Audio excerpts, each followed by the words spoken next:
I don't mean this in a disrespectful way. Pete Davidson's dad died in 9/11 and he's doing the Rio Comedy Festival. Like, I feel like if you're a 9/11 truther, why? What's the point?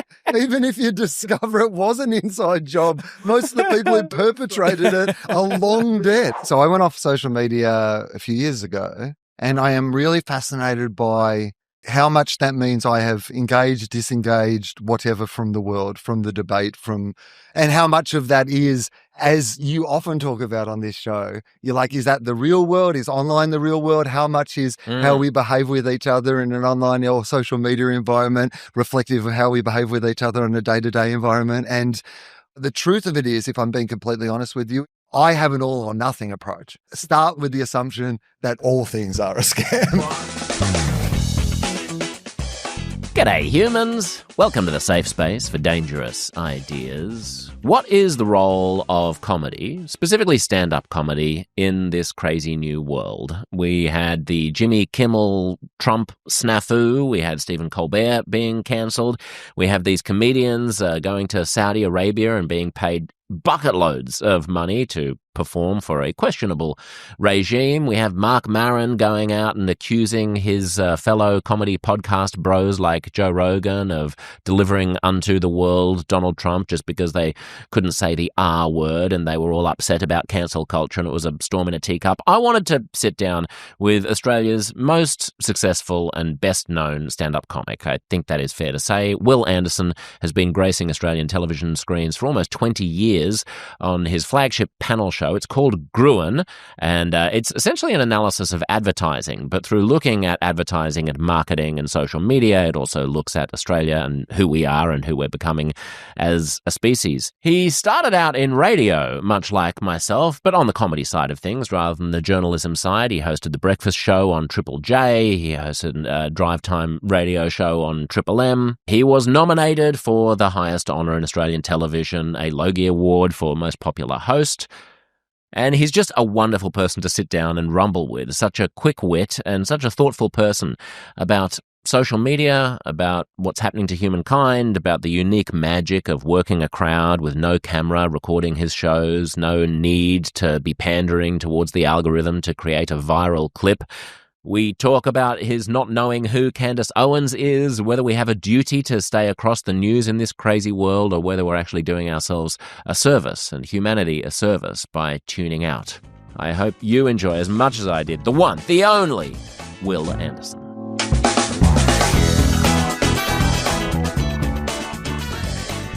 Because I listen to this show, and I like it a lot. And I like it because I feel like we share, a bunch of things we probably, world perspectives. But then I feel like there's areas that you go into that I wouldn't naturally go into. And often I feel like you're my conduit to a world of names that I only otherwise hear on the periphery, but you kind of bring into your world. And well, like what? Like who?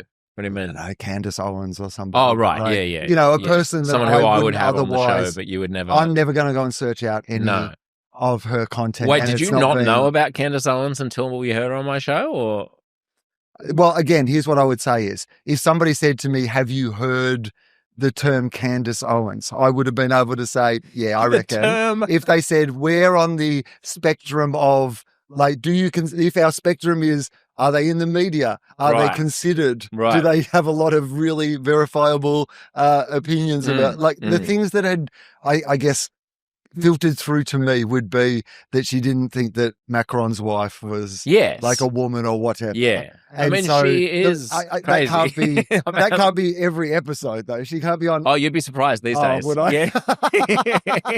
If it's not that. How is that 2 hours a day, though, or whatever? Well, how can you just be. She's very charming. Is that not just that, though? You're like, I don't think she is. And then what else? Are you just padding for 59 minutes? Well, no, but she's enthusiastic about it. So if you're down the rabbit hole, then you've got lots to talk about. So if it's not that, then it's about how actually when Charlie Kirk was shot, there was a trapdoor underneath and he was shot by a Mossad agent underneath because of the angle of the bullet and stuff. So this is one of the things I'm really fascinated by, which is, so I went off social media a few years ago and I am really fascinated by like how much that means I have engaged, disengaged, whatever from the world, from the debate, and how much of that is, as you often talk about on this show, you're like, is that the real world? Is online the real world? How much is how we behave with each other in an online or social media environment reflective of how we behave with each other in a day-to-day environment? And I think that Charlie Kirk to me was the big one, because if you said to me, did you know who Candace Owens was? Yes, in the same way as I knew who Charlie Kirk was. Right. Which is honestly not at all. Only You'd heard the term. I'd heard the term, and I knew that the people. They're not even names. I knew from the way that people had used the term that they were not fond of it, or that the people who were fond of it didn't seem to be the people whose opinions I trusted on a lot of other things. I was like, oh, you've just told me how I didn't need the vaccine, and now you're telling me about this Charlie Kirk in the same voice. I'll take a pass on both of those. No, that's interesting. I mean, Charlie, but I do think there is a whole world out there that is a real world that these people inhabit, where they're doing real things. Yes, no, I agree. Voting, my question is this to you: is like, if I don't know who Charlie Kirk is, because I am just living my life, and in the rest of my life, Charlie Kirk doesn't come into my world unless I go into the infrastructures in which Charlie Kirk is a big star, the social media infrastructures where he lives and exists. Even though they are real world events, they are real world events that are created for the idea of this social media engagement, right?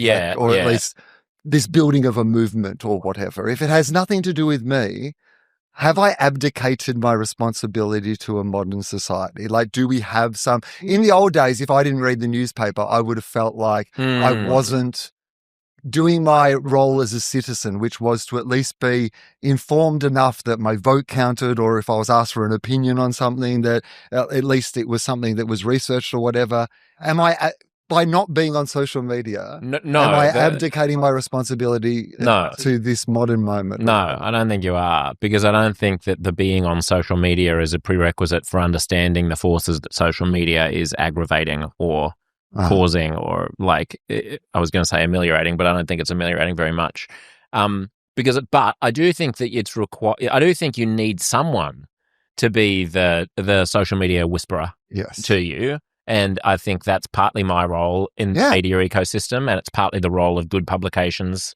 Like, I don't know, it's likely that The Economist or the New York Times or one of those publications has written, since Charlie Kirk's death, some kind of summary of his impact on American politics that's insightful. I haven't hunted for it because I didn't quite need it, because I was already immersed in it. But I don't think you don't need to go to the horse's mouth to like smell the horse's breath, to coin a metaphor. Like, you can understand what Charlie... Like, I've just recorded an episode just this today before you came in. I don't know when we'll roll them out, so if it's in the feed or not. But with an academic and former journalist in the States who specializes in understanding the Christian nationalism in America, and the importance that Charlie Kirk and his organization, Turning Point USA, have in resurrecting this quite theocratic idea about what America ought to be, winding back the rights of sexual minorities, and installing Christians in public office, and retaking Hollywood back from the sinful hedonists and secularists who it's been possessed by. And so I think episodes like that are where you get your information about Charlie Kirk. If anything, it's probably just deranging to try to get from social media. This is, I guess, where I started with this, is often you will have somebody on this show. And part of the reason that I listen to this show is that because I trust you in a way that I don't trust them. Right. I appreciate that. Thank you, Wil. As my guide to them. Yeah. Because if I go into their spaces, I think it's also because I'm not sure that I have the capacity to... I think I can be captivated by somebody's charm and idea in the moment. We all can. I want to give someone... Yeah. So if they're there in front of me, you're going to be like, and they're telling me all their bullshit, I'm like, actually, your bullshit doesn't sound like bullshit. Why isn't there a photograph of a young Brigitte Macron between the ages of 7 and 12 or whatever? I've listened to you for 45 minutes and I realise... she's a dude. Okay, you're right. I know. But I don't want to be that. So how do you not be that? how do you go into these like situations where you might be talking to somebody that you know they're going to try to bedazzle you with a whole bunch of bullshit? How do you prepare for those? Who's interviewing who here, William? But I mean, well, we haven't really started. This is the pre-interview where I get to interview you. Okay, we'll start rolling in a moment. Don't worry, folks. I think there are some that I don't go into. Like I have never. We were pitched recently a 9/11 truther who's got a new book out about Building 7 and how it exhibited all the hallmarks of a controlled demolition and that sort of thing. And I declined, and I had the good grace to explain to the publicist that I'm just not well informed enough to be able to have that debate. Like that is the truth about it. Like it's not that I think that it should be forbidden from public life that we debate whether or not 9/11 was an inside job and a controlled demolition by the US government or something. It's that if you're going to do that, you know that the other side is going to come so well armed with every little bit factoid that they've been able to dredge up that I'm just going to be overwhelmed with an arsenal of what is probably bullshit, and I'm not going to be able to resist it. All I'm doing is I'm saying Popular Mechanics, which is a magazine that I trust, which lots of engineers write for, went through all of this 20 years ago, and they said there's no there, and all of those things have been explained. So I'm just going to outsource my faith to people who are engineers for a living. And mate, of course you are. Yeah. Also, it's 20 years after 9/11, and I don't mean this in a disrespectful way. Like, half those people would be dead of natural causes by now. Like, do you know what I mean? Like, the point being that, like, Pete Davidson's dad died in 9/11 and he's doing the Rio Comedy Festival. Like, I feel like if you're a 9/11 truther, why? What's the point? Even if you discover it was an inside job, most of the people who perpetrated it are long dead. I think there would be a good reason to want to know. If I were like, even same with JFK, it's just like saying, who cares?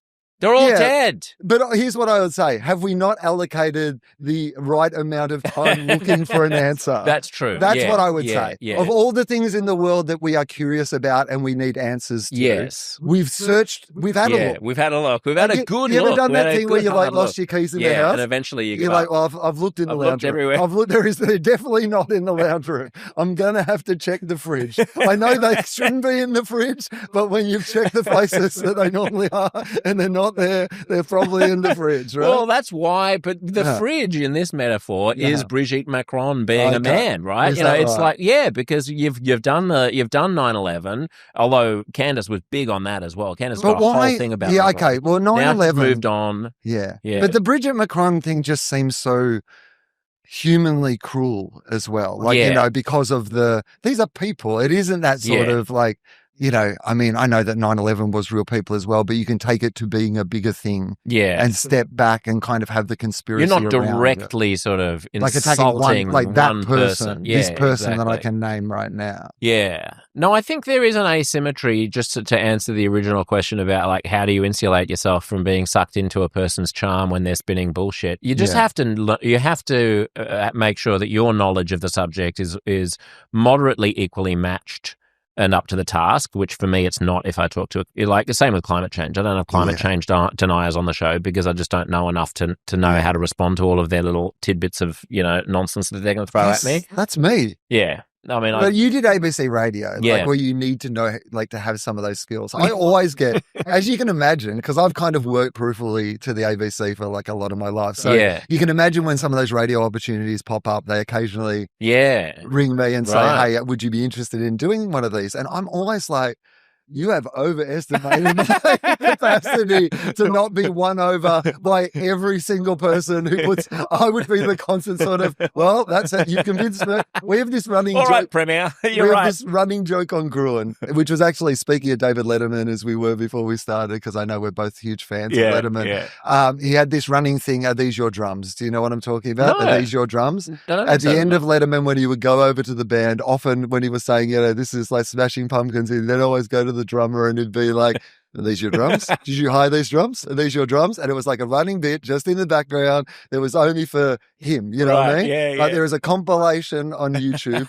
This is one of the good things about the internet. Fabulous. It's there is rare that I find out a new anecdote about Dave. But and you can just watch him band after band and some of the biggest bands in history. Just him. Are these your drums? It's just called Are These Your Drums? You can just Google it. It's amazing. Fabulous. But on Gruen, we have a thing. So we have this segment, The Pitch, where advertising agencies pitch like an uncomfortable idea. I'm familiar with the show, but yes, for listeners. So so they do a little fake advertisement. Yeah. You know, convince people to eat whale meat or whatever. And I always need something to say at the end, but it's a competition, and so you just need a placeholder. And one day I just started in the spirit of David Letterman saying, "Well, you've convinced me," you know, and because you can just make that mean whatever. Yes. And then like I just started saying, "Well, you've convinced me at all," like, and now in our meetings, like it's been going for like a decade, we can have a meeting and an ad can be bad that we're watching and someone will just turn and go, "Oh, you convinced me."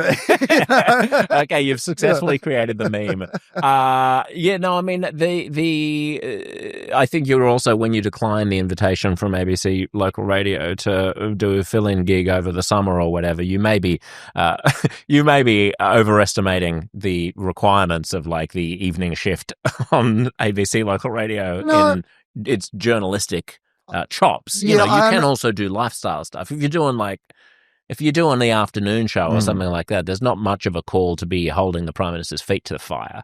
I understand, but I think there's an expectation. No, you know what I think it is more than anything? It's just my general, the reason that we sat down and I immediately started asking you questions rather than the other way around, despite the fact that I'm very used to being interviewed, is that I already know all the stuff about me. Yeah. I'm just more curious about you than I am about me. I feel that way as well. That's why I find parties and like meeting people and small talk so boring, because I have to talk about myself. Like I already know me. I bore me. Like I don't want to have to tell you about me. I'd rather ask people about themselves. And so in terms of like just keep maintaining that healthy level of skepticism, one thing is the component of knowing a bit about the subject, but the other is also just having a good bullshit detector. And I may have a more finely tuned bullshit detector than you do. Like I'm quite good at just smelling a rat somewhere and then like tugging on that when other people would just ignore their feeling of skepticism and move on because it would be impolite to interrogate it too much. Yeah. But if I think someone's glossing over something or eliding something, then instead of just letting it pass, I do have an instinct to start burrowing like a little foxhound and go like, "What's in there? What are you hiding from me, damn it?" And I think that is what I notice, and I really like that because that's not me at all. Right. Like some of my friends would say to you that I am like a good person to run whether something's a scam or whether you should be suspicious something by. But the truth of it is, if I'm being completely honest with you, is I have an all or nothing approach, which is I start with the assumption that all things are a scam. Right. And then work backwards from that position. Whereas you are much better at sort of like going, okay, I'll let you get away with this bit because I think that maybe there is something to that. Yeah. You know, which gives you a capacity to learn from someone that maybe the other bits you do vehemently disagree with.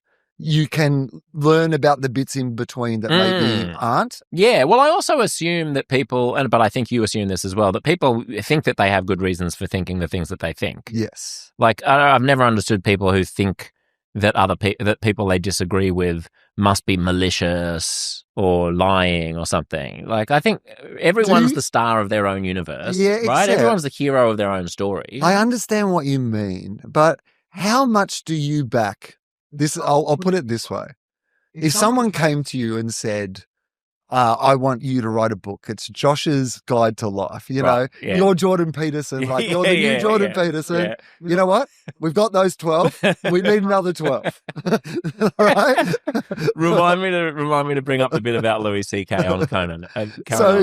So they come to you and they give you this. And how confident would you feel that the choices you make for yourself are the sort of choices that you would say to other people you should also? Oh, not confident at all. I don't think they're good for me. No. Like a lot of the I'm in charge of me, and I don't think I'm doing a great job at that, let alone outsourcing the idea that I should also be in charge of how other people are living their lives. Yeah, but how does that relate to each person being the hero of their own story? Well, I mean, because of course I'm still the hero of my own story. Right. But I don't think But you're full that racked with self-doubt. And I think I'm the hero, but I'm not the writer. You know? I feel like... No, I mean, I also agree. Yeah. I mean, and it does happen, as you know, that publishers will come to you when you have a little bump in the media or something, and they'll be like, have you thought about writing a book? And maybe you could write an Uncomfortable Conversations book or a memoir, you know, sure, I have some ideas. And I always spend like a few weeks sort of noodling on it in the car, and then I go, I don't have anything to say. And everyone's like, of course you have things to say. You say them all the time. And I'm like, yeah, but I don't know if they're any good. I don't know if I want to put them on paper and ask people to sell money, giving money for them. Well, is it something about the idea of it being an ongoing conversation? So I think that's what it is for me, is often I listen to these people have this certainty of position, and often it means that they have stopped. Right. Like on a topic, right? Yeah. Because to have a firm opinion on something, yeah, you almost have to say, okay, we're getting our boat out of the river, we're setting up camp. Yeah. Right? Yeah. Whereas I'm still like, we're in the boat. Yes. Like, you know, we're in the boat, we're paddling along. Yeah. And like, there may be rapids up ahead. Like, we might get spun around a bit, but we're in the boat. And we're like, and so I always feel, and I think that's partly the stand-up thing. It's like just constantly moving forward. You have to be. Yeah. Or otherwise you get stuck in the same place. But I also think it's just with ideas, I'm like, I'm in the business of us exploring this idea. Yes. I would love us to keep having a conversation about this. That's right. And in general, as we have this conversation about this, I will be hopefully trying to move you over more in the direction that I feel like is the helpful direction for our society to be moving in, or at least guarding that you're not moving us all over into the part that I don't think is helpful or whatever it off is. Into the crocodile-infested swamp. In the small amount that I have any power or capacity to do. I mean, that's one part of it. And the other part of it is I think that most of the things that I have fealty to, most of the principles that drive me are more kind of meta principles about how to develop principles than they are principles themselves. What do you mean by that? Well, if I had to write like 12 rules for living, it would be things like, don't get too certain about having 12 rules for living. Yeah. Which would be a sort of like a principle about principles, or like, you know, always maintain an open mind. Yeah, there are more than 12 rules, exactly, right? Like, that's right. It would be like... Anyone who's trying to convince you there's only 12 rules is trying to sell you a book about how there's only 12 rules. That's right. Or like, I mean, my principles for having a conversation would be that sometimes it's useful in the conversation to step outside of the conversation and identify what's happening in the conversation. So if you're in an argument with someone, you know, a good way to defuse it is to just point to what's actually happening. You know, I understand that if you're arguing about who, you know, should have stacked the dishwasher, loaded the dishwasher last night, you know, I understand that we're having a tiff about this at the moment. And then you get some perspective on it. And similarly, in an interview, you can often do that. You can step back, you can sort of backtrack. So most of my stuff is like, I would feel sort of weirdly hubristic about taking just a set of principles and like writing them down as if like these are my beliefs, because they'd all just be beliefs about how we should develop beliefs. Like, be curious, be, you know, open-minded, you know, assume the best of the other side, you know, try to find areas of common ground. I don't think this is rewriting history. This isn't like... But that's what I would say is, and I think that is a mindset thing or whatever it might be, but they would be things that I would consider to be like, you know, guides to how you should live your life, because that's what I mean about being in the river, right? That be curious, be open-minded, whatever it is. And it might be to hear something that makes you feel uncomfortable for whatever reason, like in an uncomfortable conversation. Like, it's nice to have somebody though to be your guide into that, because like I said, there are people who come on here and say things or have worldviews or perspectives about things that I inherently like, just my initial reaction is, no, you're an idiot. I write you off immediately just because you believe this thing or have this perspective about a certain group of people in society or whatever it might be. And I've like really enjoyed being able to have a guide to access those conversations. Good. Great. Yes. Anyway. On the 12 rules, the Louis C.K. bit. Louis was on Conan once, many years ago. Yeah. Sad he died. It's really sad. I apologize. He did 9/11, didn't he? In the end, that was his last words. I did 9/11. He's actually married to the French president as well, in drag. What does Pete Holmes say whenever he says someone he says, Scandal noted. Scandal noted. So Louis C.K. scandal noted. Yeah. He was on Conan. And he was talking about his like writing mentor, his comedy mentor back in the day was this old Jewish guy, and Louis was like, you know how people normally have rules of thumb, like, you know, you got to remember the 3 J's or something like justice, you know, whatever. But this guy would say, you got to remember the 45 P's. Poise, perseverance, point at things you like. I just cannot come up with even 5 of his 45 P's. The ABC radio studios in Melbourne, Australia, there is a list of P words on the wall that has it is there because obviously to test microphones. Right. There's a little radio studio. People are in a booth. A good way to test a microphone is to say a series of P words, but because it is the ABC, Josh, there's also pneumonia and a couple of silent P words because it's a very funny place full of very funny, clever people. Hilarious. How did you find your radio time when you were, so was Triple J your first gig when you did breakfast radio on Triple J? So I started doing stand-up in Melbourne when I was 21 or something.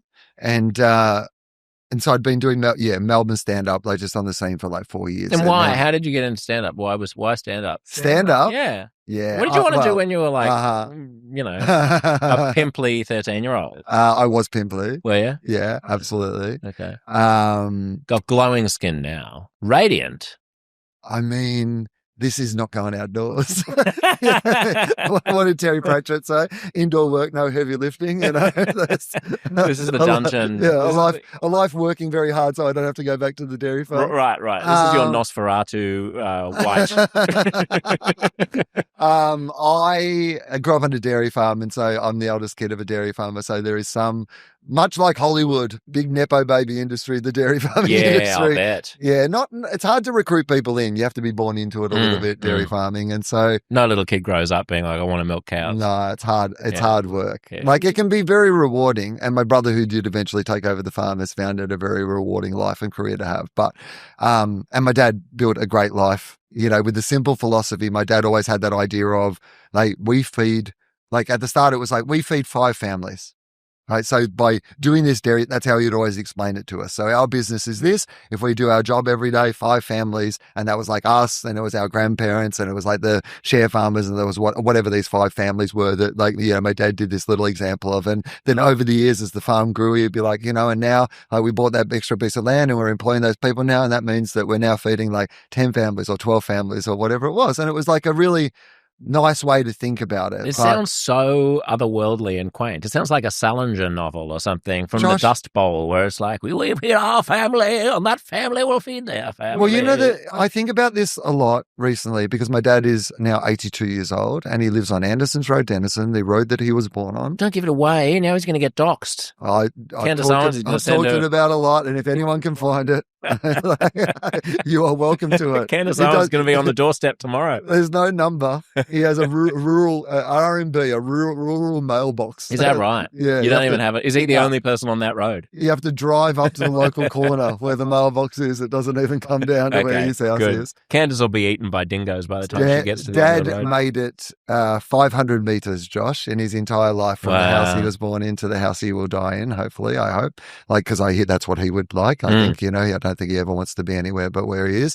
And he has built an enormously rich life in that local community, never having to have left that road. That's because there's no one there. It's just him. 250 people in like the last census. And so the nearest big town was Hayfield, 1,200 people. So is he a celebrity? Like, is he more famous than you are because he's everyone in town knows him? I mean, it's a low bar to celebrity in a community of 250. If the road is named after you, then yeah, I guess. Yeah. No, you know what I mean? Like, you're in a small town. I feel that sometimes when I go back to Sean's family's place. You're in a small town. Everyone's famous. The Andersons have been there forever. So, well, actually both sides of the family. So my grandfather, Jim, so I was named after my two grandfathers, William and James. Aw. So James Anderson was the local like mayor of the area, and my other grandfather, William, who I was named after, ran the local butter factory. So it's like, and all the families all married each other. Oh and my it's God, just I'm such a local... city boy. I have just images, like all that comes to mind is,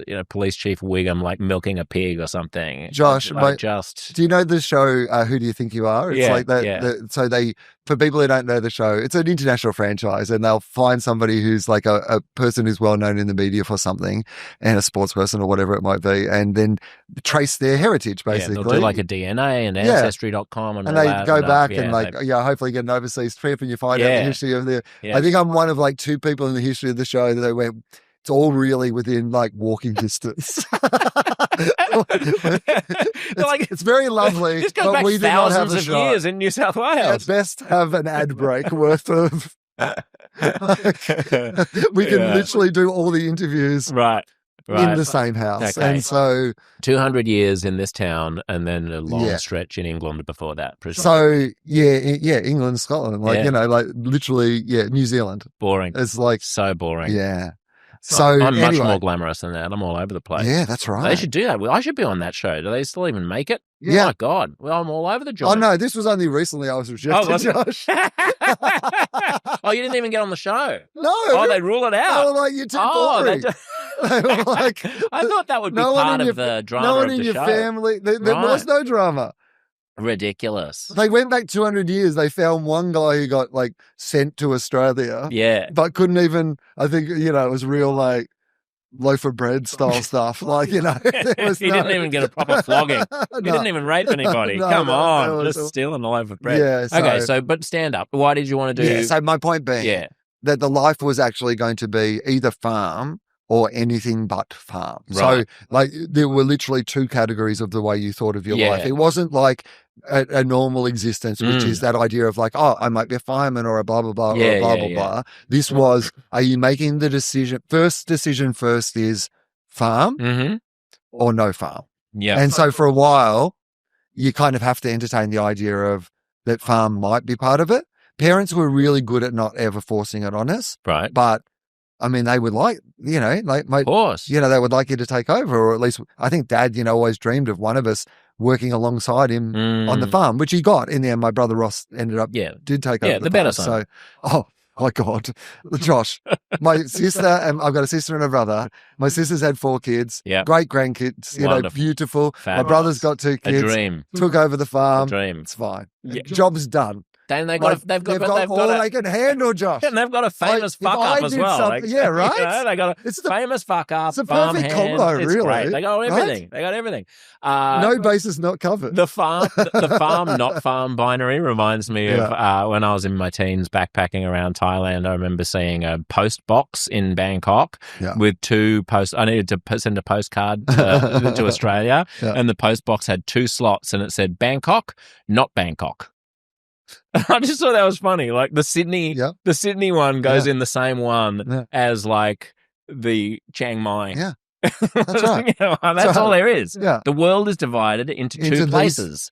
There is Bangkok, and then there is not Bangkok. But Josh, is this not the perfect analogy of how we constantly view the world? Absolutely. Right? Like from at the start, our Bangkok is the people that we can see, and then everybody else is like not Bangkok, right? Yeah. And then you get to that age where you finally get to venture out on yourself into not Bangkok, and maybe that Bangkok gets a little bigger. But the truth of it is that, like, as much as Hayfield was 1,200 people, we had the most intense rivalries I've ever felt in my life were with like Cowar or whatever, Rosedale, these local, equally tiny towns that I remember at the Adelaide Fringe a couple of years ago, we were backstage and, so the Adelaide Fringe is like all sorts of performers, trapeze through, circus, mime, et cetera, all there. And there was a comedian out the back, like who was mocking the circus performers, like, as if they were lesser than the comedians. And I was like, mate, maybe inside this tent, you think there's a hierarchy, but to everybody who's outside this tent, we're all the same. We're all at the Adelaide Fringe. We are all the same. We're all at the Adelaide I Fringe. don't think that you are. And so that's, to me, is Like to everybody else, that area is all these like hillbillies living in this like tiny farming area, not knowing that within there, they've all got their own Bangkoks and not Bangkoks. And as the bigger we get, it's still always the way we, like, there's this idea of we're Victorian until we're Australian. We're Australian until we're, you know, Oceania. No, I think it's a really useful thing to remember that, but it's actually impossible to get out of your sense that what is normal. Like, I can intellectually understand that people in Thailand live lives that are equally valid and perhaps more so in many respects than my own, but they're still not normal and never will be intuitively from the perspective of me as a mammal who grew up where I did in the environment that I did. Yeah, and but I think it's really useful to understand, understand how biased we are. That who was it who said that, like, the stuff you liked when you were 15 is basically what you will always regard as the ultimate expressions of everything and the normal and the way the world was at that time. And thereafter, the world just grows more and more and more distant from the way that it's supposed to be, which is why it's so easy to become a crotchety old person. Who... But I wouldn't let a 15-year-old kid choose which coffee I had at a cafe. No way. Yeah. And yet we let that 15-year-old kid choose so many things about how we view the world. But it's also, I mean, I just love the idea that we can, that, you know, like that thing that you said about Bangkok, not Bangkok.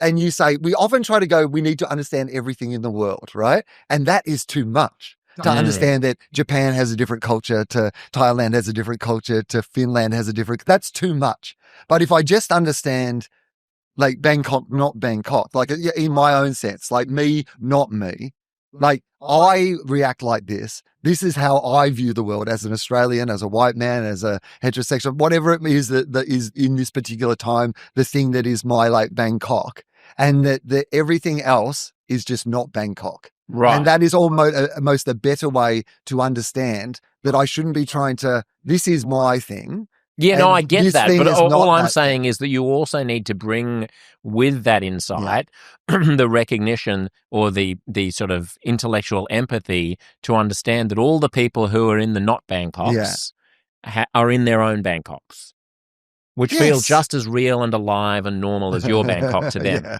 You know? That's what's hard to get your head around. Like, it's easy to go like, well, you know, those silly Finnish people think it's normal to be jumping into frozen saunas or whatever it is, and that's fine for them.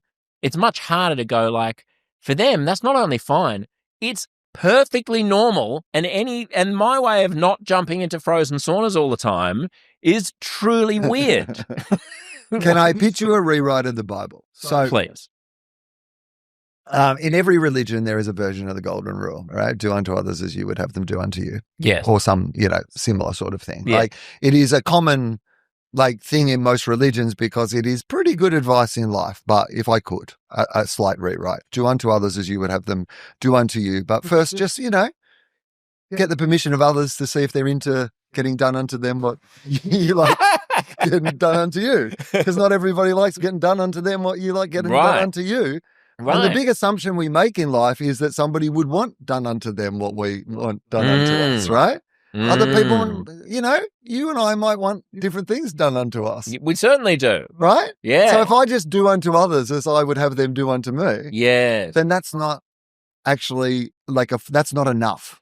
I need to know what the other person wants done unto them. Yeah. Do an equivalent thing unto other people.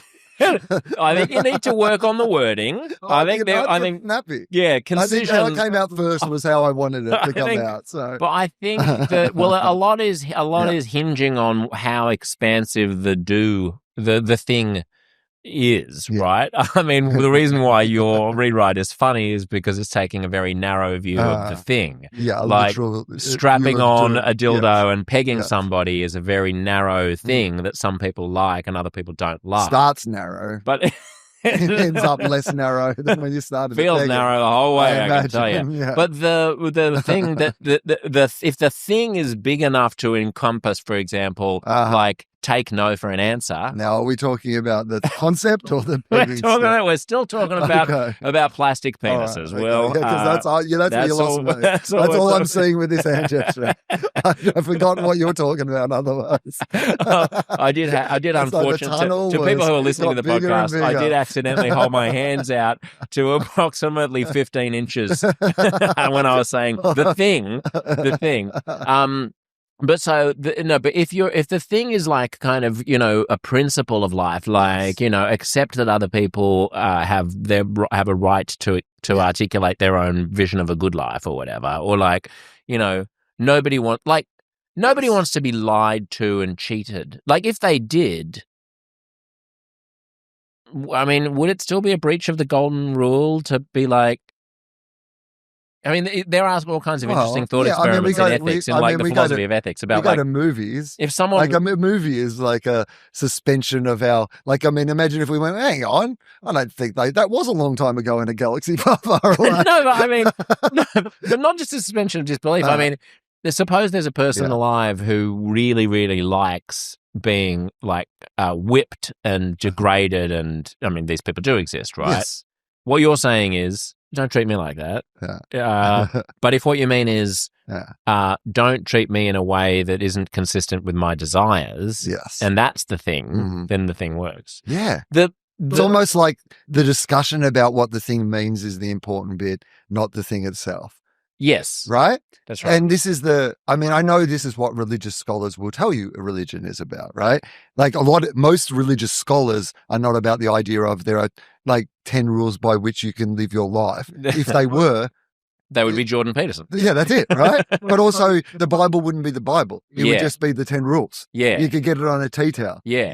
Well, I mean, there are 10 rules. Sorry to break it to you, but there are 10 rules. But I'm just saying that's like that would be all it is. Yes. And in fact, the more fundamentalist you are, the more you think that that's what it is. Yes. Right? Whereas like somebody who studies it or examines it or lives it in that way might argue that like, no, it's about the taking each part of it and well, I mean, they would, but I can never tell. Is that sophistry or not? Like is that, because I mean, I had this discussion with Waleed Ali, who was on the show recently. I love that episode. It's really interesting because he's so smart and I always get so much out of talking to him. Yes. And so I was trying to reconcle that's a guy faith. who could convince me to. Absolutely. He could scam me out of my entire fortune within a conversation.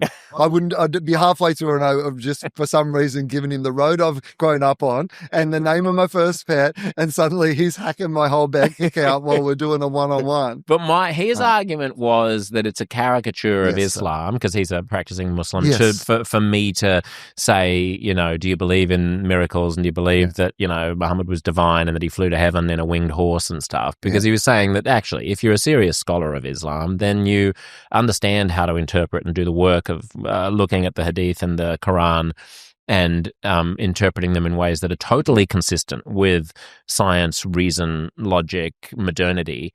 And I said, but aren't they just like shoehorning ancient silliness into a format that is palatable to 21st century liberal Democrats like us? Like, isn't it putting the cart before the horse? Like we know that we need the outcome to be not wildly sexist and Jew-hating and militaristic and violent.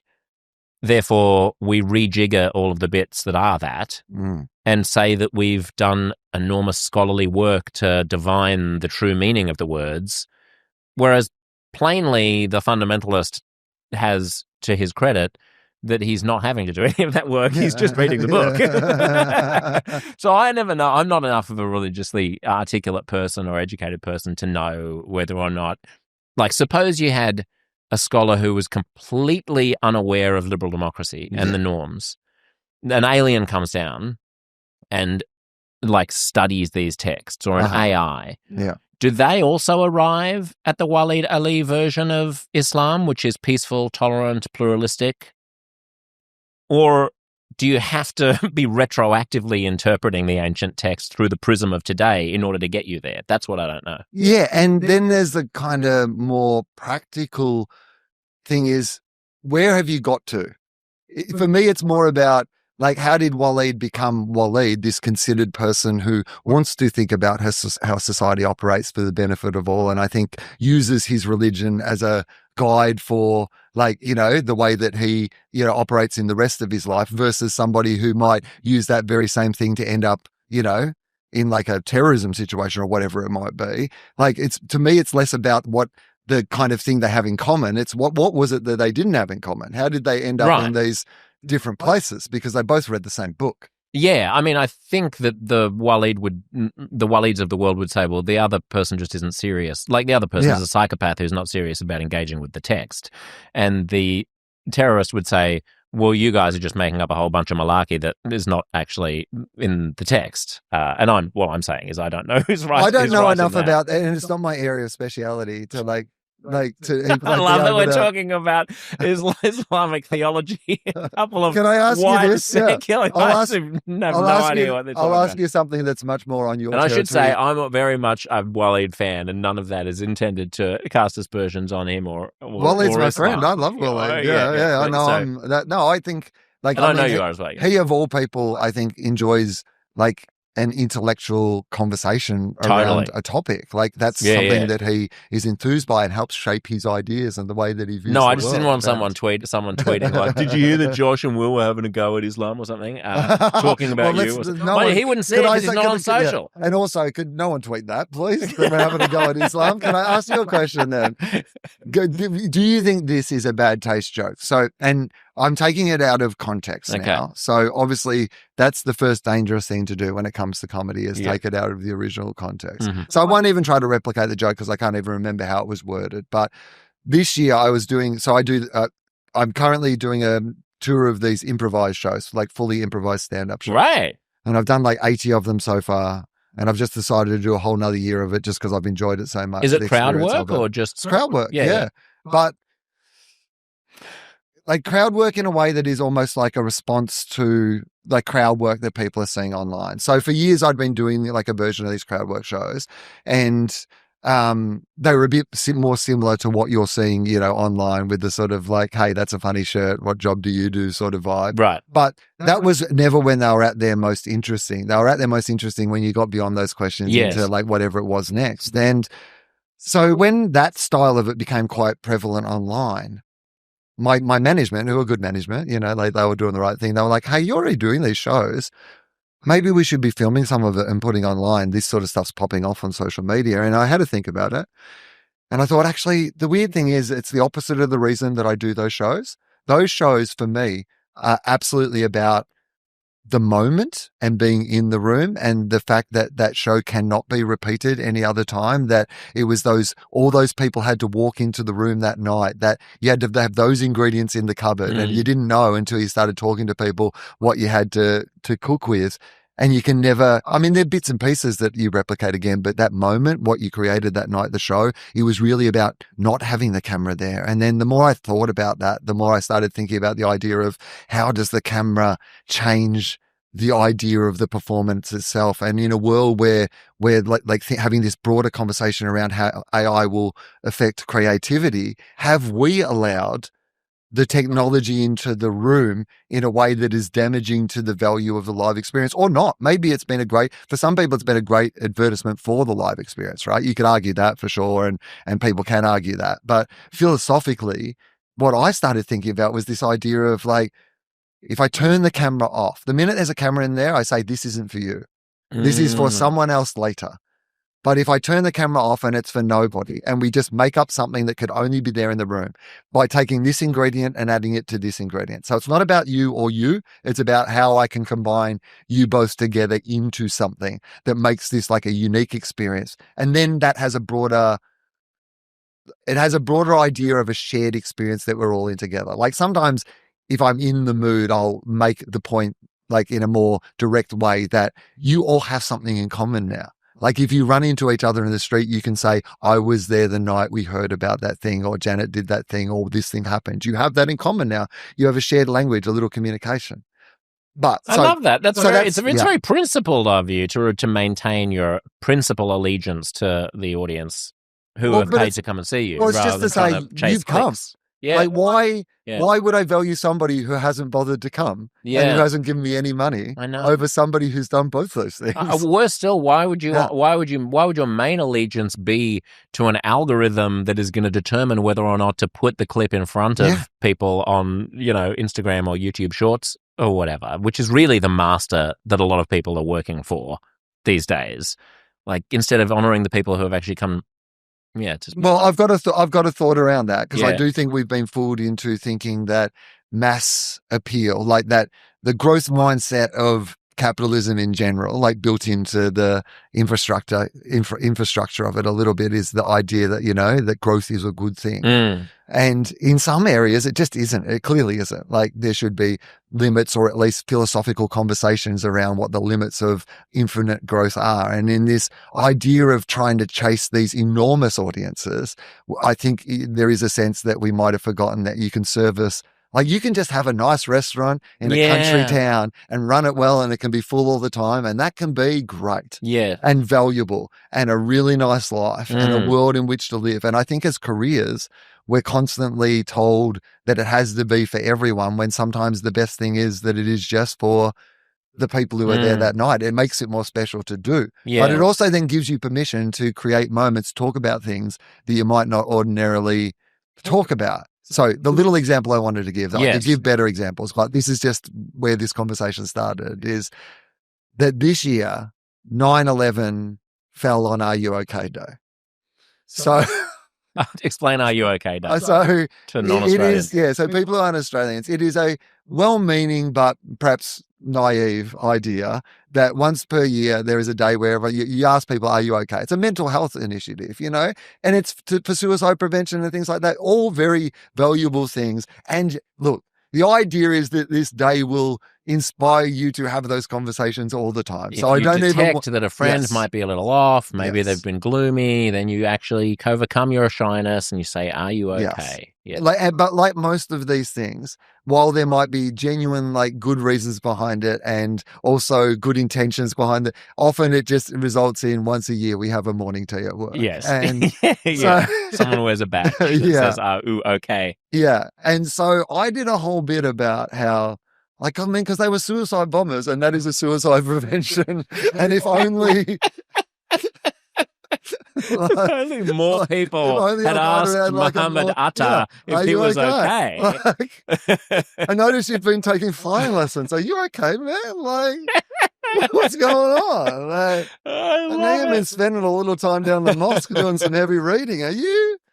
Why don't you come around for a morning tea? We'll have a chat. You know what? We'll just...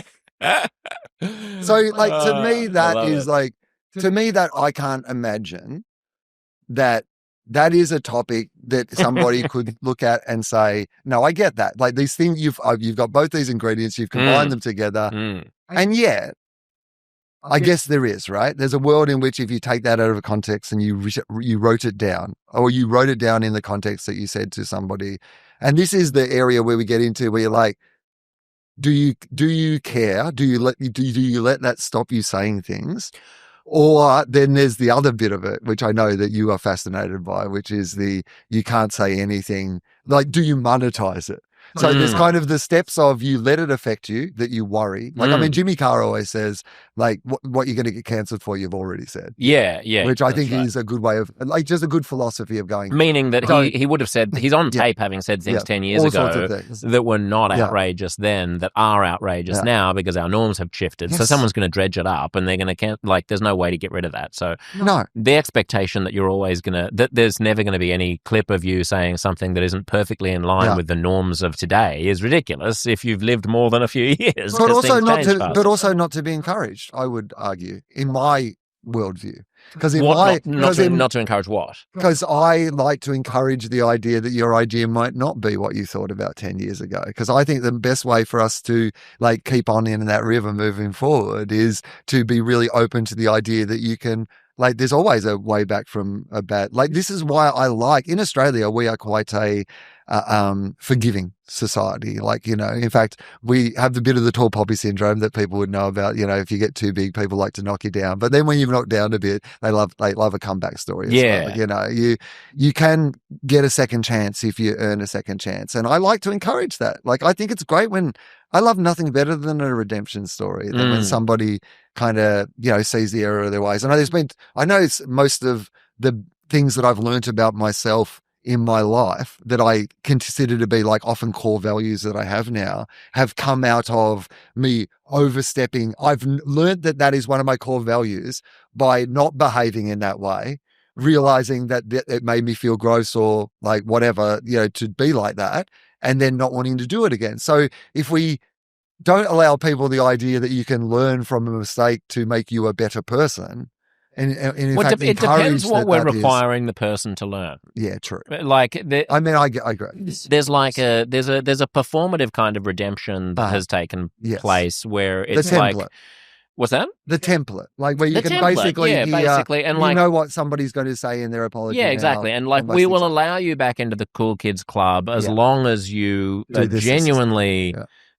or not even genuinely, as long as you read from our script, essentially, and then we're going to let you back in. But like, it's you who has to do the changing. Yeah. So this kind of thing of like, I'm going to go away and I'm going to listen and I'm going to do a lot of work on myself, and then I'm going to come back and I'm going to agree with everything that that people in the in crowd tell me I need to believe in order to get back in their good graces. There's something unseemly about that for me. I just think we should be less.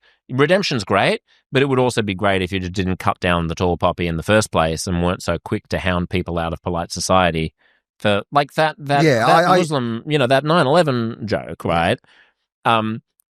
There was a time, like, have you seen Marc Maron's clip or special about his right-wing podcast comedy bro peers? The bit about if Adolf Hitler was alive today, going Theo Von. Is that the no, that's not. Although that sounds funny. That sounds funny as well. He's basically. I absolutely love Marc. I was a Marc stan before he even got his podcast. I used to go and see him in a little, stand-up clubs in the village. Every time I was in New York City. But he can be a little sanctimonious and self-righteous in the way that he articulates his politics. Marc Maron. You should see Will's face. And so he gets up there and he's doing this bit about how basically all of the, these right-leaning podcast bro comics were all going on about how, cancel culture this and cancel culture that. And he was like, it's basically just because they wanted to say the word retard. They like saying the word retard, and they wanted to be able to say it. And then he goes and he says, and as a result of that, we've now got an administration that is, authoritarian and corrupt, and he lists all of these terrible things. And he says, so my question to my friends in the comedy world is, was it worth it, retards? And gets a big laugh. Yeah. Good joke. I like it. But it does elide the fact that actually in 2025 he can say that. But if he'd said that in 2020, he would have found it hard to rent a performance space like to put on his shows, because there would have been a massive campaign against him. Yeah, his ability to tell that joke is partly a result of the pushback against the censoriousness of wokeness that the people he's criticizing were engaging in. If everyone in the world had been Marc Maron in 2020 saying, there's no such thing as cancel culture, then in 2025 he wouldn't be able to use that word on stage without serious cultural repercussions.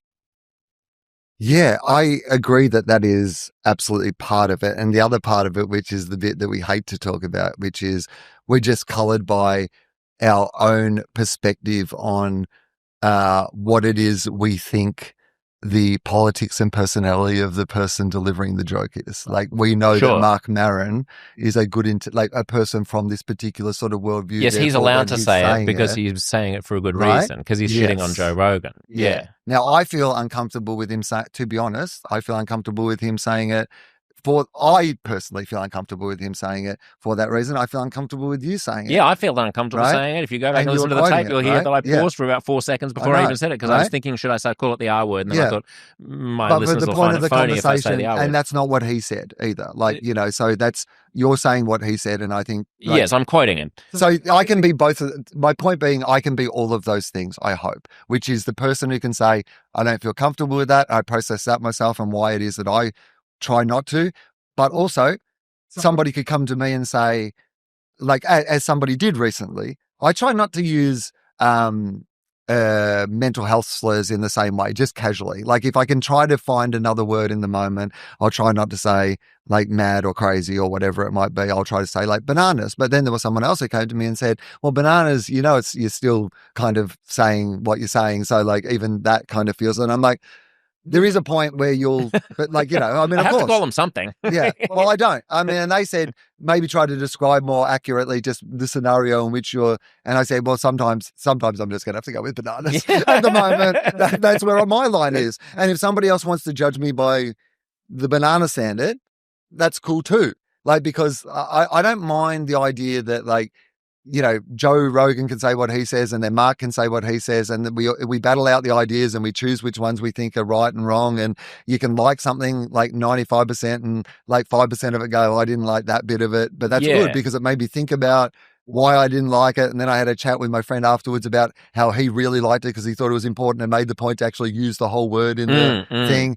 There's a story I tell about meeting my hero Billy Connolly, to take it full circle back to where the comedy came into my life, which is that involves the C word like several times, like, to tell the story properly. And so when I tell people about telling Billy Connolly's story, I have to use it. Now, there are parts of the world where that word is deemed to be not Australia, not Scotland. No, but yes, for our American listeners, but there are parts of the world in okay. which that word like kind of comes with the same sort of baggage as some of those other words as well. Well, I don't think it's as bad, but I don't think anyone regards it as being demeaning and no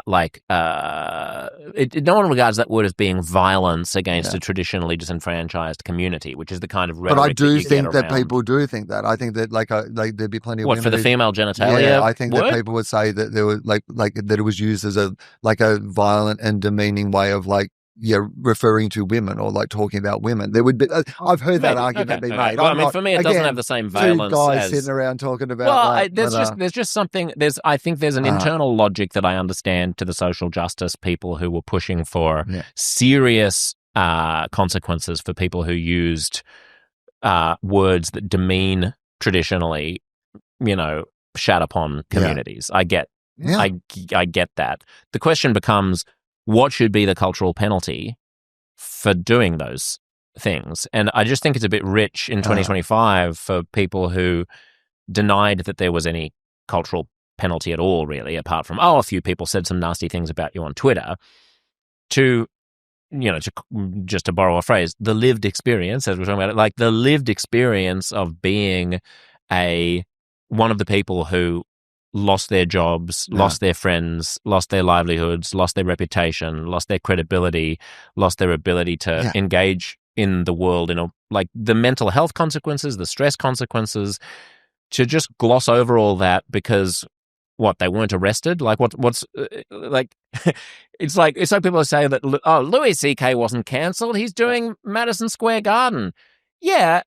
He rented Madison Square Garden himself. He sold the tickets himself because no one else would hire him. What do they mean? What do they expect cancelled to mean? Like, he doesn't have a face anymore? He got beheaded? Yeah, he didn't get beheaded, and he still has arms and a face. But apart from that, he was stripped of everything that matters. His agent, his manager. Like, culturally speaking, all of that did happen. I mean, I agree with you. Like, that I don't think that the consequences should be that people make their own choices about whether they think they can deal with that person or not, right? Yeah, and in a cool-headed fashion, not in response to an angry mob. And I agree with the mob, like in any scenario, whether it be from one way or the other, because you've seen it weaponized around that Charlie Kirk death thing. Like, you've seen now that the idea that like people were being on both sides weaponizing people's reactions to the moment. Yeah. And none of that's good. Like, none of that's helpful or productive. Like, in any way, that sort of like response to those conversations. But I also would argue maybe or at least think about maybe, that How much hedging can you do? Well, that aren't we always just making decisions on, like, I mean, if somebody doesn't want to come and see one of my shows because I made too much fun of John Howard on the Glass House, like, that doesn't mean they've cancelled me. No, it doesn't. You know? Like, no, but they've if just you made try a choice. No, but if you try to make a booking at if your manager makes a booking at the ICC or the State Theatre or whatever, and then the booker finds out that it's for Wil Anderson, and all of a sudden it's not available anymore, and you can't, you know, that would be cancellation, I think. Yeah, but I mean, do we think that, like, the amount that would happen, or and it does happen, obviously, but it's like a small amount in the general scheme of things that are happening all the time. It's like that idea of everybody looks for conspiracy when most of the time the way to explain something is, I don't know, they just didn't have the budget. Or you know? Yeah, that's right. Yeah, Incompetence. Gary talked to a guy at a party, or there's a new boss and he didn't like the old boss, so all the old boss's projects are off the table, or whatever it is, you know. Like, there's often a less sinister explanation, and most of the time, like, I mean, most of the people who got cancelled, and I do agree that there were disproportionate consequences because people got caught up in the idea of mob justice, and that, which also, like, I guess goes back to that idea that I have around the idea of that we are all imperfect people. And the minute that you kind of identify somebody else as being the villain of the story rather than just not being, you know, not Bangkok, right? Yeah. You can be like, I'm Bangkok, these are my values, and that is not Bangkok. So therefore, I'm just not going to buy into that without it specifically going, now we must go and find this one specific place that isn't Bangkok. In fact, the irony being that it was banging cock that got him into all the trouble in the first place. Look, it strikes me that your sense of humour has always, though, driven you to find, and correct me if I'm wrong, but that you enjoy finding ways of tickling people's humour without transgression. That actually part of what you love about the craft of comedy is like, there's an easy way to get a laugh, which is just to say something outrageous or provocative or to swear or something like that, right? And similarly, you know, you're a very different comedian from Jerry Seinfeld, but I have heard him interviewed on this where he feels like it's cheap to get the laugh because you swore or you said something outrageous or you transgressed a taboo. Like, what's actually artful is to stay within Bangkok, is to keep it inside Bangkok and still get the laugh. Other people's instincts are different from that, and other people, you know, find the transgression part of the point, and so that's why they've gone so hysterical about free speech and all this sort of stuff, which it strikes me that you were never at risk of getting cancelled, really, because it's not your shtick to do cancelable material. I mean, it's not, but the idea of what might be cancelable material always changes. Like, there are things that but if you're bending over backwards to say the word bananas instead of, like, even mad, then you're definitely not getting to me, cancelled. that is not about, like, being protective of the audience. It's actually the opposite of that, which is that in a world in which the predominant form of comedy in the world in my industry is that kind of, you can't say anything anymore, that the true, like, interesting path is to be more exploratory around, like, well, what are different ways of, you know, approaching these ideas or talking about these things or exploring them, or, like, this is, to bring it back to this improvised show, like, part of the philosophy of that was genuinely as a response to, well, if this is all what's big and online and whatever, I'm going to, like, take it to the opposite of that, which is we're going to build this very small thing that I'm in control of, and I'm going to make my own space, and I'm going to do it my own way with my own rules, and it's going to have the vibe that I want, and we're going to explore the ideas that I want. Like, one night in Melbourne, we spent 12 minutes in the show. There was a woman in the front row who worked in, infectious diseases. And so she'd lived in Melbourne, like one of the most shut down, cities in the entire world during the period of COVID, working in the field of infectious diseases. So pretty fascinating. But I was doing the show in Melbourne. So you are in an environment in which there is a lot of, like, trauma still in the audiences in that city about the experiences they went through. And so you could tell the minute I started talking to this person who was like, there was just real mixed feelings in the room. And I said to her, tell me about bird flu. Because at the time, bird flu was, like, really in the news. And I said, I just can't get my head around whether this is a risk here in Australia, and, like, whether birds, like, is there American birds who are going to, like, I don't understand. I said, could you explain it to me? she said, it'll take 6 minutes. That's too long. No one wants to hear it. And I said, tell you what, you take 6 minutes to explain it, but just give me some pauses in between and I'll make it fun. Right? And we took Is the audience mic'd or is it small enough that they small can hear enough. her? That's why I do it in the venues are always somewhere between sort of 90 and maximum 250. Great. I've done it in bigger venues. I find it doesn't work as well when I have to repeat something because it's not what they say as much as how they say it that is often the important thing. Right? Yeah. It's not what someone's job is, it's how they tell you what their job is that tells you what you need to know about their relationship to where you're going to go with it in that scenario. And so what was the 12 minutes? Give us the this 12 summary. minutes, well, this is the thing, was she was able to explain, how infectious diseases work, then how bird flu works, and then how birds migrate, and then the risks of it taking and what it means in Australia.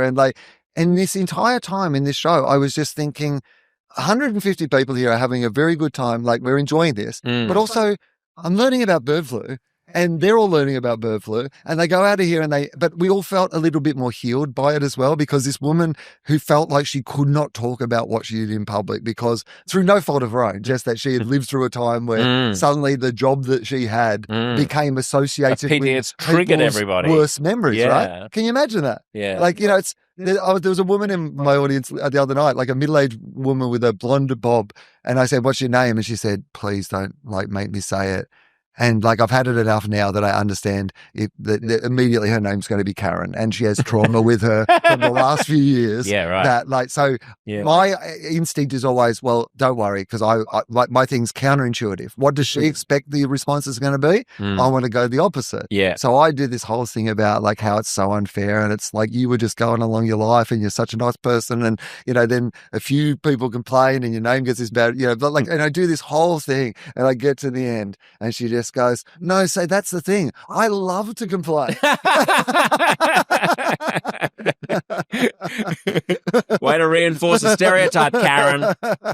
Yeah, that's good. But I mean, you were not transgressing. You say that the reason why you do that is because it's so predictable at the moment to lean into the I'm so edgy, and I completely agree that this whole shtick about you can't cancel me, or I'm the guy who got canceled, and that's it's a very old hat now. The monetization of exactly. You can't say anything into the highest selling tour in the world is perhaps a cliche now. It's everyone's show is called Uncensored. I think we can all agree. You can't shut me up or something. It's I'm sure. The only people who can't say anything are mimes. When we hear from them, we'll know. But that being said, I don't want us to rewrite history and whitewash what happened between 2016 and 2022 when there were real serious and startling and kind of head-spinning repercussions for a lot of people on the basis of a bunch of new norms around how people were supposed to speak about gender or race or whatever it might be, and people who just didn't quite get the memo as quickly as other people, or who resented being given a memo at all, were I'll give you a more society. practical example then, something maybe that we could just literally happen that we can grasp onto. So I wrote a show called Illogical that people can still find, that was about living in the anti-vax capital of Australia during the global pandemic. So that got a lot of backlash from a particular group of society who didn't like any of the things that I said around vaccines and people's approach. But those were anti-vaxxers. Yeah. But they don't carry any cultural cash. Well, this is what I'm saying. So where do you start to rule the line around where what a cancellation is or isn't? Well, yeah, is it a cancellation if people don't go? I'm glad. Or is it a cancellation if you are part of some? I'm glad you made that. I'm glad you made that point, because one thing I'll often hear when I talk about poor little white man tears about how mean people can be, is try being a woman of color on social media or something like that. I mean, it is just the level of sexism and racism is out of control. Yeah, people are I didn't like that you said the R word, Josh, and then meanwhile someone in their DMs is I know where you live and I'm going to murder you, and you're I wish I could say the R word. Totally. And I totally take that. My only point is that in order to be clear about the phenomenon that we're trying to isolate, and I think we need to understand that phenomenon in order to understand Elon and Trump and the far right and Make America Great and everything, you need to understand that, and I've been on both sides of this because I've gotten shit I've got an anti-Semitic shit, Yeah. and I've got an anti-gay shit, Right. and then I've also got the being hounded by a mob for being cluelessly insensitive about my breaching of social justice norms shit. And all I'll say is, when some asshole is punching down at you for your identity, it hurts, but there's no sense that the world is against you. Because polite society, universities, the media, everybody who matters But it matters in polite what regard? society. Like in regard to what though? Like in regard to what, employment opportunities? What we're talking about, or just in regard employment to- opportunities. The tone of every single column that you will read in any newspaper, the tone of the agreed upon norms of the culture have agreed that hating Jews and hating gays and hating people for the color of their skin is wrong. That's not a legitimate chess move. But there was a period when it was a totally legitimate chess move. I also think to that banish people for for saying that trans women were different from women or something like that. I understand the point that you're making, but I also think it's maybe a slightly naive read of the current state of the world to suggest that those. No, I'm not talking about current state. Obviously, there was a giant nuclear bomb only within the past 12 months. A few of those things have actually, few of those long shots have really paid off in the terms of. No, but I think this is why we've got it. This is why we're in the shit that we're in. Because your thesis is more that we went too far the other way, and as a result, it's come back too far the other way. It didn't help. My thesis is not just to blame the left. One thing, it's not a monocausal. You think it's part of the. Yeah, it wouldn't. Yes, I don't think any realistic, reading of history can regard Trumpism as being dropped out of the sky in the absence of people's anxieties about. It's things. why you can identify so many, Bernie fans that were also Trump fans, right? Which is that they both identified the problem. And they just wanted someone who had a solution, and they were willing to look at two completely different solutions as long as one of them had a solution. Yes. Because they both were able to look at the thing and go, we think this is broken, or appeal to them in that way. So your comedy and your humor. So the point that I was trying to make was you've been a conciliator in your humor. You want to give the audience a group hug instead of being like, watch me light my farts and that is true. I agree with that. Long before it was cool to be transgressive.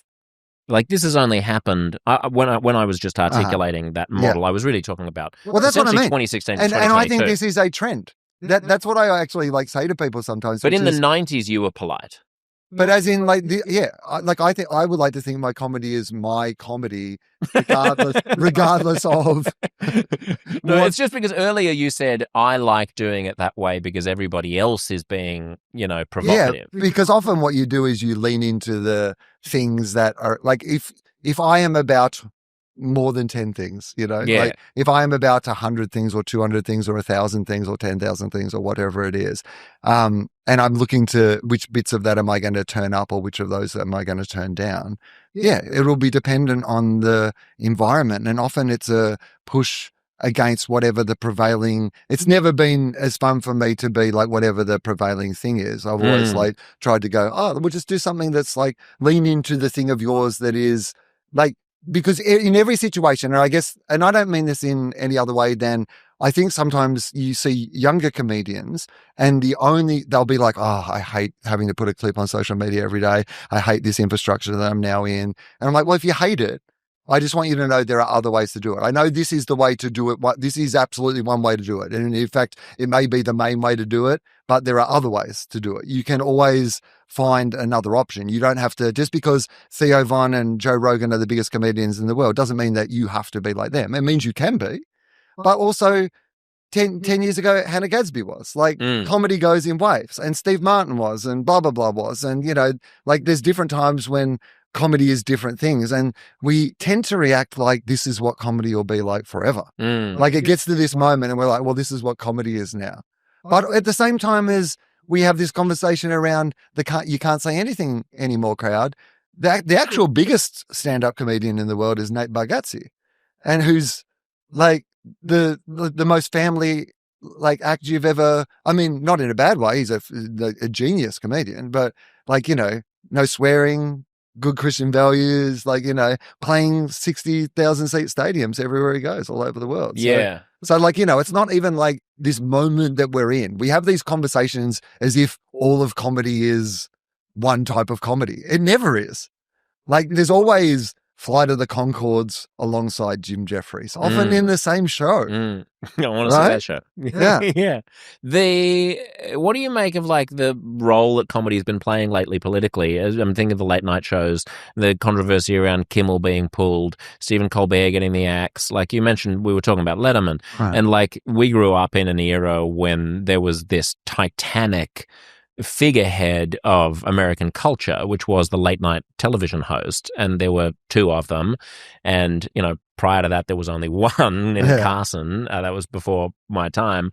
But the idea of there being like a sort of a conveyor belt of comedy that led up into the upper echelons of culture, either in a sitcom or a late night show, was like taken for granted. And now, with the diversity of different media and with social media and Instagram clips and everything, it does feel like a bit denuded to me that there's like a whole bunch of people who are like Fallon's basically just producing clips for the interwebs now. And like that's the point of his show, really. Nobody really watches them when they go to air. Like, I mean, less relevant or? I mean, I just think that's, like, free-to-air television, like, it's also something that I have worked on in Australia. What Americans call network television. Yeah, it's like, it's a dying medium, people have, like, embraced the streamers. But then, of course, we're now in this period with the streamers where suddenly these things, which always happens, by the way, you pay a premium because there's no advertising. And then after a while, they're like, geez, we're not really making enough money here. We're going to put some advertising ads on, But then there'll be a premium one where you cannot get the advertising. And now we basically all just have a bespoke cable package, really, because we have to pay for... But more expensive because, like, you've joined 90 different services instead of and you've forgotten 3 of them. And it turns out you've got an Australian Netflix and an American one, and you're paying for both, and you don't know how to cancel the American one because you lost the email. Do I have Stan or Binge? I can't even remember. And what's it on and how do I do it? And now my TV doesn't have enough storage for all these apps. And you literally need an app to figure out what app anything's on, because there seems to be at least my TV doesn't have any reliable way of searching what's on where. So I like have a literal dedicated app to find out what streaming app the thing that I want to watch is on. I met a guy at a garden Barbie the other day, younger than me, who still watches television. I haven't watched television, honestly.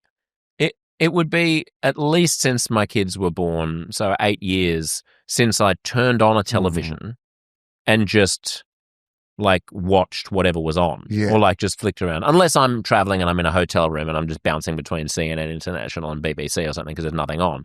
But like turning on a TV, imagine, like it sounds bonkers to me. Sorry, not bonkers, bananas to me right now that you would just be like, I so have nothing to do and I so want to just watch TV as an abstract idea with nothing, no particular goal, that I'm going to sit down and just turn it on, and then whatever's there, I'm going to gaze at.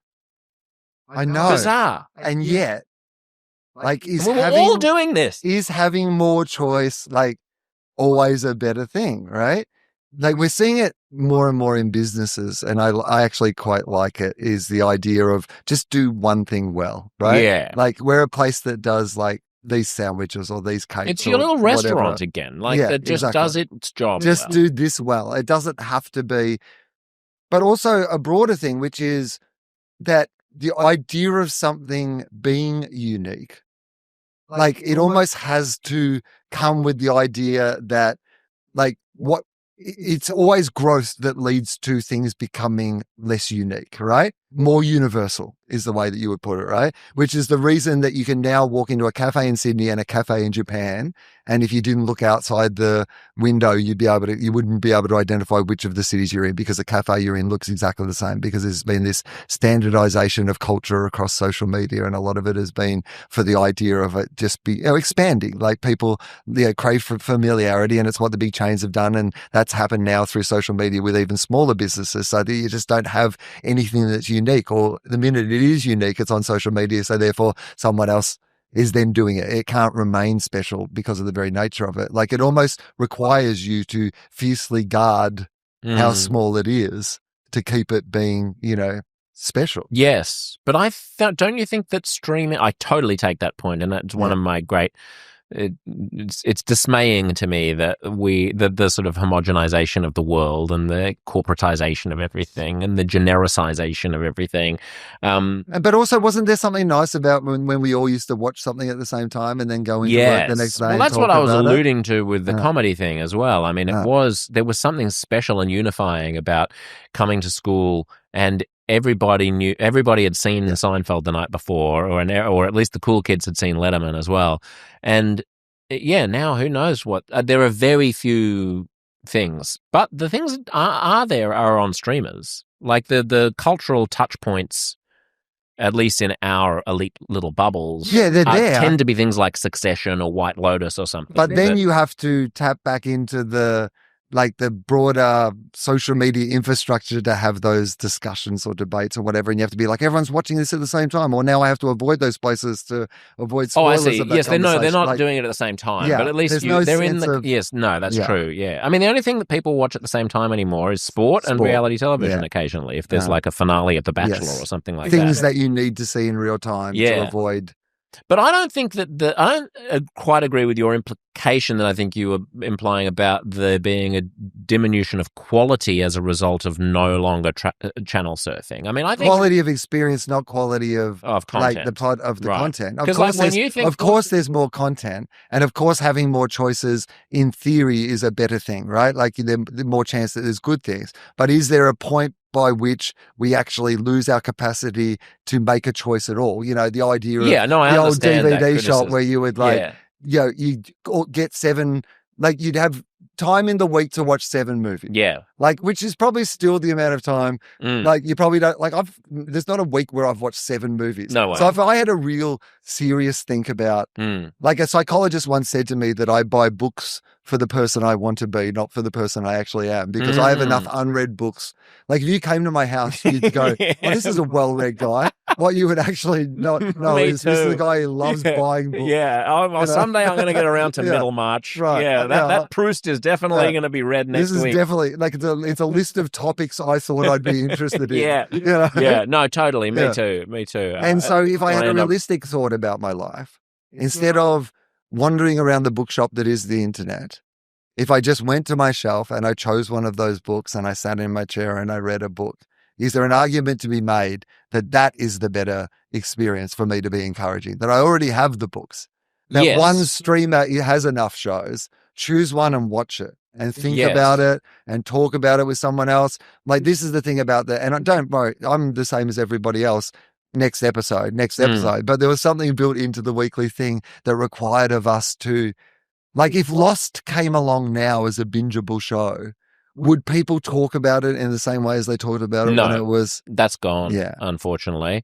Yeah, I was thinking that about Breaking Bad as well, or Mad Men, or one of those other shows that it seems quite recent that people would have viewing parties. I mean, I remember going down to the bar on the corner of my street in New York to watch the finale of Mad Men, and it was like, it's like a moment where this thing is emerging on the screens and everyone's get like Mad Men themed and everything. Like the whole city was alive with like the finale of this one television show, and I don't think that's ever coming back, sadly. Yeah. I mean, I think that if people remember the feeling of something, that things do come back. They might not come back exactly how they come back, but there will be something else that fills that void that we find that we have inside ourselves. Like it might take us a while, but there's always what if that thing is like, let's join the rally to bash the Jews or something? You know, like, it's, you know, because they're like, yes, people need to feel a sense of community. I'd like a second draft. I'd say, if you've got some other ideas, is this all you've got? How long did you think? How long did you brainstorm? You're talking to the man who rewrote the Golden Rule. I mean, come on, give me a better rewrite than this. Give me a call. I'll get on a Zoom with you or something if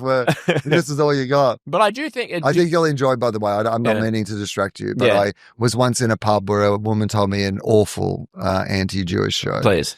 And I said to her that I had not enjoyed that joke and I didn't think it was very funny. And she said to me, well, I'm not anti-Semitic.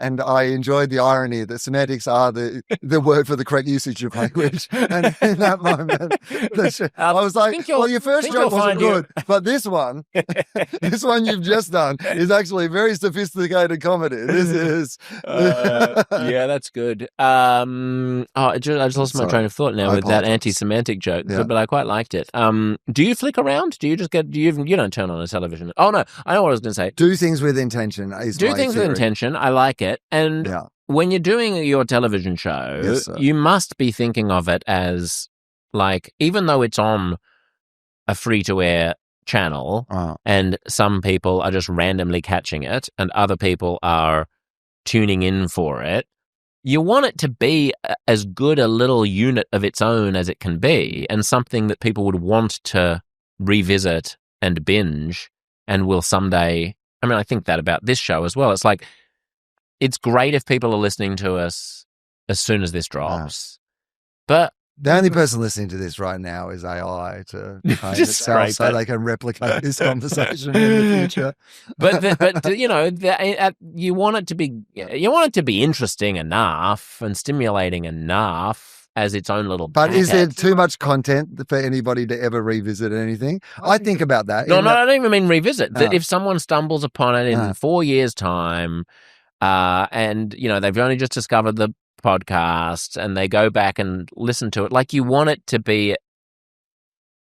But then isn't the problem more than just something that was... that we go back in time 4 years and you get to that idea of, what did I say on this podcast? That in 4 years' time, it's like, turns out after the great banana, like, you know, we found out COVID was caused by bananas. Banana farmers are going to be on you. They're like, why are you demeaning this noble fruit? Bananas become the new slur in the last 4 years. But that's why why we should just, as a general principle, not hound people out of polite society for transgressing norms. No, and I agree with that in general. And it's in the same way as I cannot like to say a word, but also be comfortable enough to sit alongside you and have a conversation where you can say the same word and us like have, I think this is important for us to like have conversations where we're not all the same. And maybe, by the way, if people could just be a little better at like not feeling like they're an expert in something that they only learnt about yesterday. Oh, yeah. Yeah, because that's the one that I think is a real, like when someone is so vociferous around something, I was like, hang on. Yeah, I know. 3 weeks ago, you weren't saying banana. The amount of passion. All sorts of stuff. People have to turn the fucking dial down. Right? Too much passion. Yeah. I want more apathy. I want more of your Nosferatu dwelling in the basement, getting white skin, kind of just like chill out a little bit. Let's just stop being so hysterical. But is it not also, and again, like I'm not talking about big conversations. Obviously, big conversations have to happen in the right ways, and you know, our society to like. A battle of ideas. Good. I like all that sort of stuff in principle, but this idea that we are just trapped in this world that we feel like, and because we have been demanded of it by society, have an opinion on everything. Rate this thing. How do you feel about this? Rate and review. 5 stars. What do you immediately think? Post it. Tell us what you thought of the movie. Sometimes I just want to sit with what I thought. Yeah. Sometimes I'll never fully think about something. Also, Enterprise car rental. I don't want to get an email from you asking how the rental was. We all know how it was. It was fine. It was fine. I was but fine. Also, like, I'm not going to give you a star. I'm not going to do your market research for you. Stop emailing me about, or like you buy a fucking table at IKEA or something. But then it gets send you a follow-up email about what your experience at IKEA was like. Shut up. Let me buy your stupid furniture and live my life. Josh, 2 years ago, I bought some sheets and I Love Linen won't stop sending me recipes. They're not even a recipe company. Here's 3 winter recipes. I'm like, why is the linen company sending me recipes? Do the recipes, their favorite winter recipes? The recipes involve linen in some way? Like... I can just imagine you standing over a giant pot with a sheet in it and some beef stock. Like the infinite content, and then the idea that, like, obviously we're in a world of like AI slop where so much of this infinite content is just being regurgitated and regurgitated. Is there a chance that there is like I don't know, is there a burnout to that where we've gone through this period where we were immediately like iPads dropped into like a village that's never seen a television. We all went a bit, bananas for a while. But now there's going to be a readjustment where we say, oh, that heightened way that made us engage with each other is not actually how we should be engaging with each other in society. And I would still argue isn't. No. Like I go to places all over the country and I have conversations with all sorts of people. And often they are people who absolutely don't agree with something I say or might even bring up a topic that I know is like, this just happened recently. Somebody was like, at schools, kids are identifying as cats and they're putting litter trays in and like somebody said that to me. And you know what I did, Josh? What? Moved the conversation artfully to another topic. Oh, because I was being polite in a pub with a guy I did not know. There was no reason. Like, I mean, maybe if that's my mum and she's getting a lot of bad information from the internet and I'm worried that, you engage, right? But in a general sort of just chit chat with someone, I'm like, what did you think of the grand final? I don't, it's so hard to know when to push back. I think you can. That doesn't feel like the right. I think you can.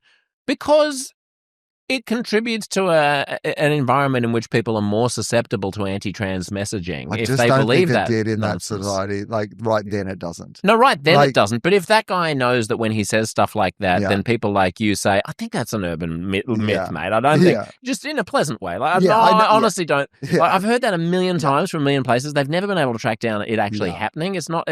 Yeah, I guess your sources on that. I think you're right in that. Like, I wouldn't have fully ignored that he'd said it. Right. But you're right. I think that it is important that you at least acknowledge that it is incorrect. Yeah. But I do think that in that scenario, my instinct is always to acknowledge that it's incorrect and then move on. Rather yes, than go, of course. You don't want to dwell now, on it. let us both pull up some sources on our phones and go head to head in this. No, I completely agree. But there's so much, oh my God, so many things just go. I wonder, so I guess what I'm saying is, have we just artificially inflated our level of engagement, our level for feedback, our level for needing an opinion? I think I have like 6 or so opinions a year, like strong opinions a year. And that feels about the right amount, I feel like this idea. Someone has a bit about that. Is it you about the correct number of opinions? No. It might even be Louis. It's it's like, everyone's got an opinion on it. Or Bill Burr or something. The correct number of opinions is like, it is something like 6. That is the number. You should have an opinion about a sports team. You should have an opinion about the weather. You should, but like, that's basically it. And you don't get any more. You get to have like 5 opinions. And that's it. But also it takes me time to form an opinion. I don't have a lot of immediate takes, or if I do, they're often wrong. Yeah. And so, like if I want to go, is U2 a good band? Which is just a question I've been asking myself recently, because I have childhood memories of U2. Right. And then I was listening to a podcast about U2, and then I was like, do I think U2 is a good band? Do you think U2 is a good band? Still not sure. And so I'm like 3 months into that process of me trying to work out whether I think U2 are a good band. Yeah, right. And I feel like it's taken me that time to be still, maybe? Sometimes. That's also about a tricky every one. second album, I think they're pretty good. Yeah. Like, I like that they're creative and try different things, although I wish they'd kind of stuck to a bit more of a essence of what they are. Right? Like, it's complicated. Yes. But isn't complication... Like, I think we've been there's so much demand for black and white answers on exactly. things, one way or the other. Algorithmic engagement comes in two forms, right? Which is either positive affirmation of we believe the same thing as you or like the same thing as you, or we hate or like don't like the thing that you like so that you'll engage with this content, right? So that we think that everybody either loves the same things that we love or absolutely hates the same things that we love, when most people are actually somewhere in between those two positions. Yeah. I mean, this comes back to my point about like about me not having very good opinions, because my opinions would all be meta opinions, in the sense that if someone has a very strident opinion about something, I take a default position that they're almost certainly full of shit, because it's rare. That binary is actually quite rare. And so my meta position, like the position about the opinion about the opinion, would be, as a rule of thumb, if someone is hedging a bit, they're likelier to be a good faith person who has a better understanding of the situation than someone who is like, if you are not putting a black tile on your Instagram, you're on the wrong side of history because it shows that you're not an ally, or something. Like someone who's like, well, yes, this on the one hand, on the other hand, then as a general rule, I just have a bias towards that kind of opinion precisely because it's not binary. And strangely, people have the most intense opinions about the most unbalanced things. Like if someone is 100% in for like Israel is totally right, or 100% in for like Hamas and Gaza are totally right, then you know that they're going to be A, incredibly opinionated about it, and B, wrong. Yeah. I agree. I mean, the idea that you're saying, that thing that has been shorthand for a situation that is complicated to an extent that it cannot be resolved where everybody is happy about it. You have a very simplistic and easy to understand position one way or the other on who is right or wrong in that situation. And then, well, congratulations. I mean, it's amazing. You solved it. It's amazing. You did it. Because people have been having a real crack at this. Yeah. And you just only heard about it last week. Yeah. And you have actually managed to... You figured it out. Yeah. So I agree with you that is oversimplistic. And then the idea that we take the way that other worlds are engaging in something and transport it to ourselves and our own worlds without the empathy that comes with that. That's I'm saying, hey, regardless of what your position is, that if you're like, hey, I'm one way this way or one way this way, that there are people within the community that might affect in a way that aren't like, who might be mostly on your side, but in the way that you have like put forward your side, you have also disenfranchised them for feeling included in that, right? You lost me about the for feeling included in that bit, but I think I understand your gist. I guess what I'm trying to say is that regardless of what you think about, like, where you might find yourself on Israel and Palestine, I have friends like who are in communities on both sides of that who also have the added complication of them being from that community, regardless of what they might think about this current battle that is between a right-wing government in in Israel that isn't like, the Israeli football team at the Olympics or whatever, this is like a specific, a specific thing. Yeah. But they might culturally, align with the Jewish community, but have very different opinions. And this has been tearing those communities apart as well because of that. Yep. When we import these things, and a lot of that comes from the idea that there is a simplistic black or white reading of what these things Well, I mean, might it's be. Bangkok, not Bangkok, isn't it? Yeah. I mean, it's like, if you're a Jew, then shut up and don't criticize Israel because it's the Jewish people have been, Israelis were traumatized and yes, they're understandably lashing out. And similarly, if you're a Muslim or an Arab or you're even just a progressive, then you have to toe the line about thinking that every single Gazan casualty is unjustifiable. Like there's an exclusivity to the kind of sphere of moral concern where if you're not inside the tent, then you're outside. Again, Bangkok, not Bangkok. And it becomes then down to labels, right? Us, not us. Yeah. And that's when it does become very damaging. Like, is that idea of, because you can judge, Netanyahu for the same things you would judge him for if he were president of any country, right? Like if you're doing the same things, right? Yeah. Like without it becoming about like that he is Jewish, right? But you would see those conversations so quickly.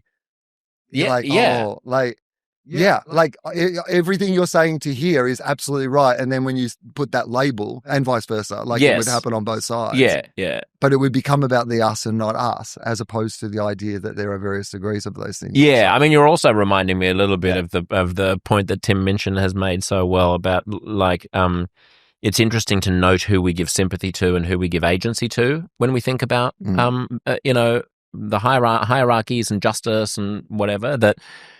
You know, I mean, we're going a bit down a rabbit hole here, but I think it'll loop back. We have a tendency to play the white savior and look at people of color who are being bombed or who are poor or who are being shot by police or whatever the injustice. We have a sort of a post-colonial guilt in the West, and where we find it much easier to deprive them of agency. So, you talk in all conversations about Gaza and Israel, just since we were on that particular topic anyway, you'll hear a lot of rationalizing about how, well, it's understandable that Hamas would be a dysfunctional jihadist death cult because they're the product of all of the underlying reasons why the Palestinian people's aspirations have been thwarted, and they've been shat upon for so many decades by Israel and by everybody that, of course, they're going to express their desire for self-determination in dysfunctional ways. So you're giving sympathy there, but you're sort of depriving them of any agency for the way that they're behaving. And then you turn to the white-looking Israeli leader who's standing in a nice suit, who's raining the bombs down on them, and it's all agency. Fucking Netanyahu could be choosing otherwise. The Israelis could be choosing otherwise, and they should be choosing otherwise. It's like we recognize ourselves in the villain dropping the bomb, and therefore we expect more of them, and we give them the power to choose otherwise. Yeah, and we don't accept that they are also products of their environment, products of their trauma, products of their context of being surrounded by 500 million Arabs who hate them, products of all of these different things. So, like, it is a balancing act of like it's just interesting to note our own Bangkok, not Bangkok. If you noting who is a human and who is a victim. Yeah, that's right. And it feels to me, and I have absolutely like no sense of an understanding of this enough to make any informed opinion on it really, but that regardless of what is going to happen, it felt like the two worst people were in charge of the side to work it out. They are not the ones that I was like, we need to work something else here. Yeah. Can we give another go at who we're going to put in charge on either side? That's what I feel about the whole world at the moment, though, Will. It's like, And so that's the us and not us of it all, right? So I would say the us in this situation is we are Australians first, the us.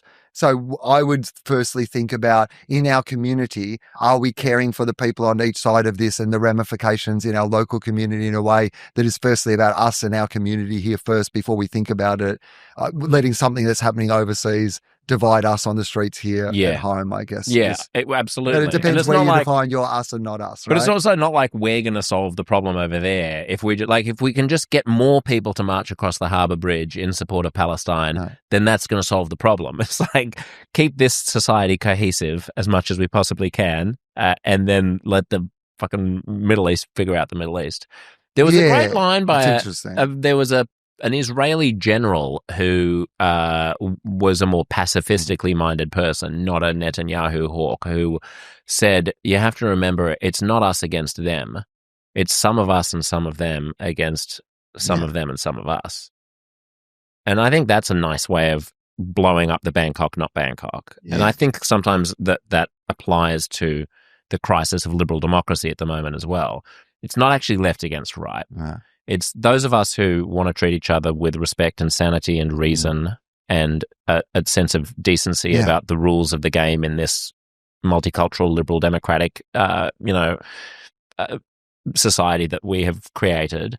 And those of us who want to throw over the chessboard and smash everything and act in bad faith.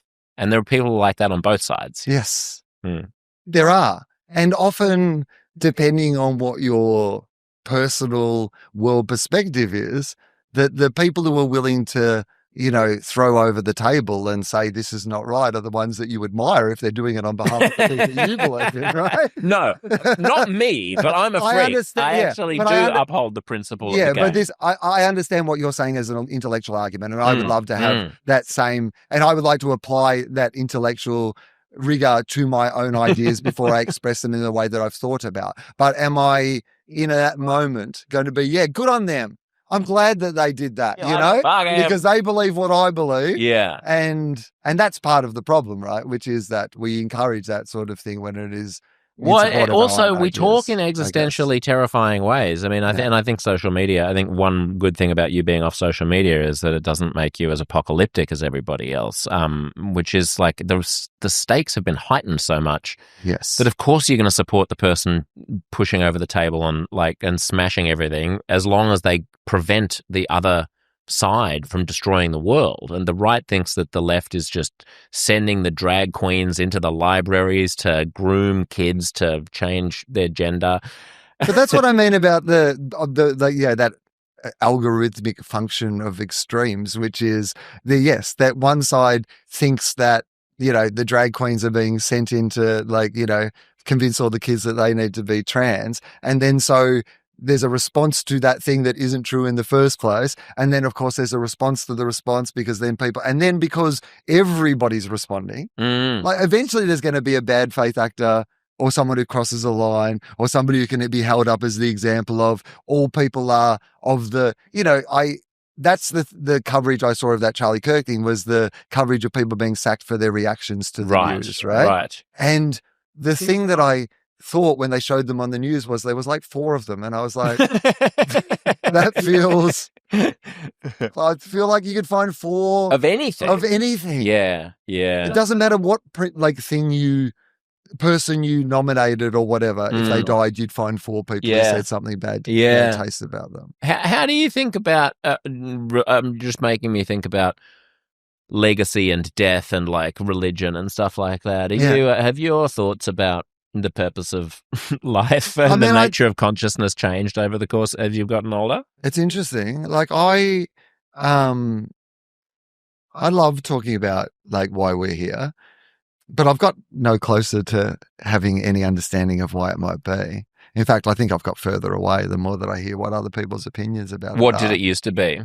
I think that I was somebody who, and in general principles still do, subscribe to the idea of expertise, allocating things that are not my expertise to people who are experts in those fields is kind of a general principle in which that I, live my life. Now, obviously it's been harder to tell in modern society who is an expert and who is not an expert. A lot of self-proclaimed experts and the places that we used to be able to trust for information. We also have older people in our lives who talk to, who will come across you and say, I saw this thing, but, about how, actually the Second World War and and you're like, what was this from? It's like, it was on YouTube. It was I'm like, but who is it? Who is this person? It was on YouTube. I'm sure he was an expert. He spoke very articulately. Well, you saw me before this. You know me. How tall do you think I am?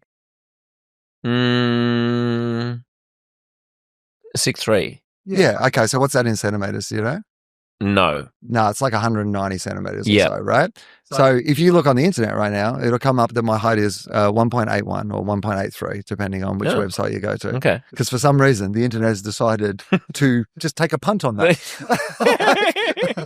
I don't care. But the point is, why has it bothered taking a punt on something that it doesn't have accurate information for? And if something as simple as that is, I played a radio game the other day where it was like one of those regional, I'm doing regional touring, and so it's like a regional radio station where we've invented a game and we're going to play the game. Which of these things did you say and which of them didn't you say? Will or won't is the game, and you'll say it's will if you did and won't if you didn't. Yeah. I said won't to all of them, and I remain convinced I said none of them. But according to the internet, they had found that I had said a couple of them.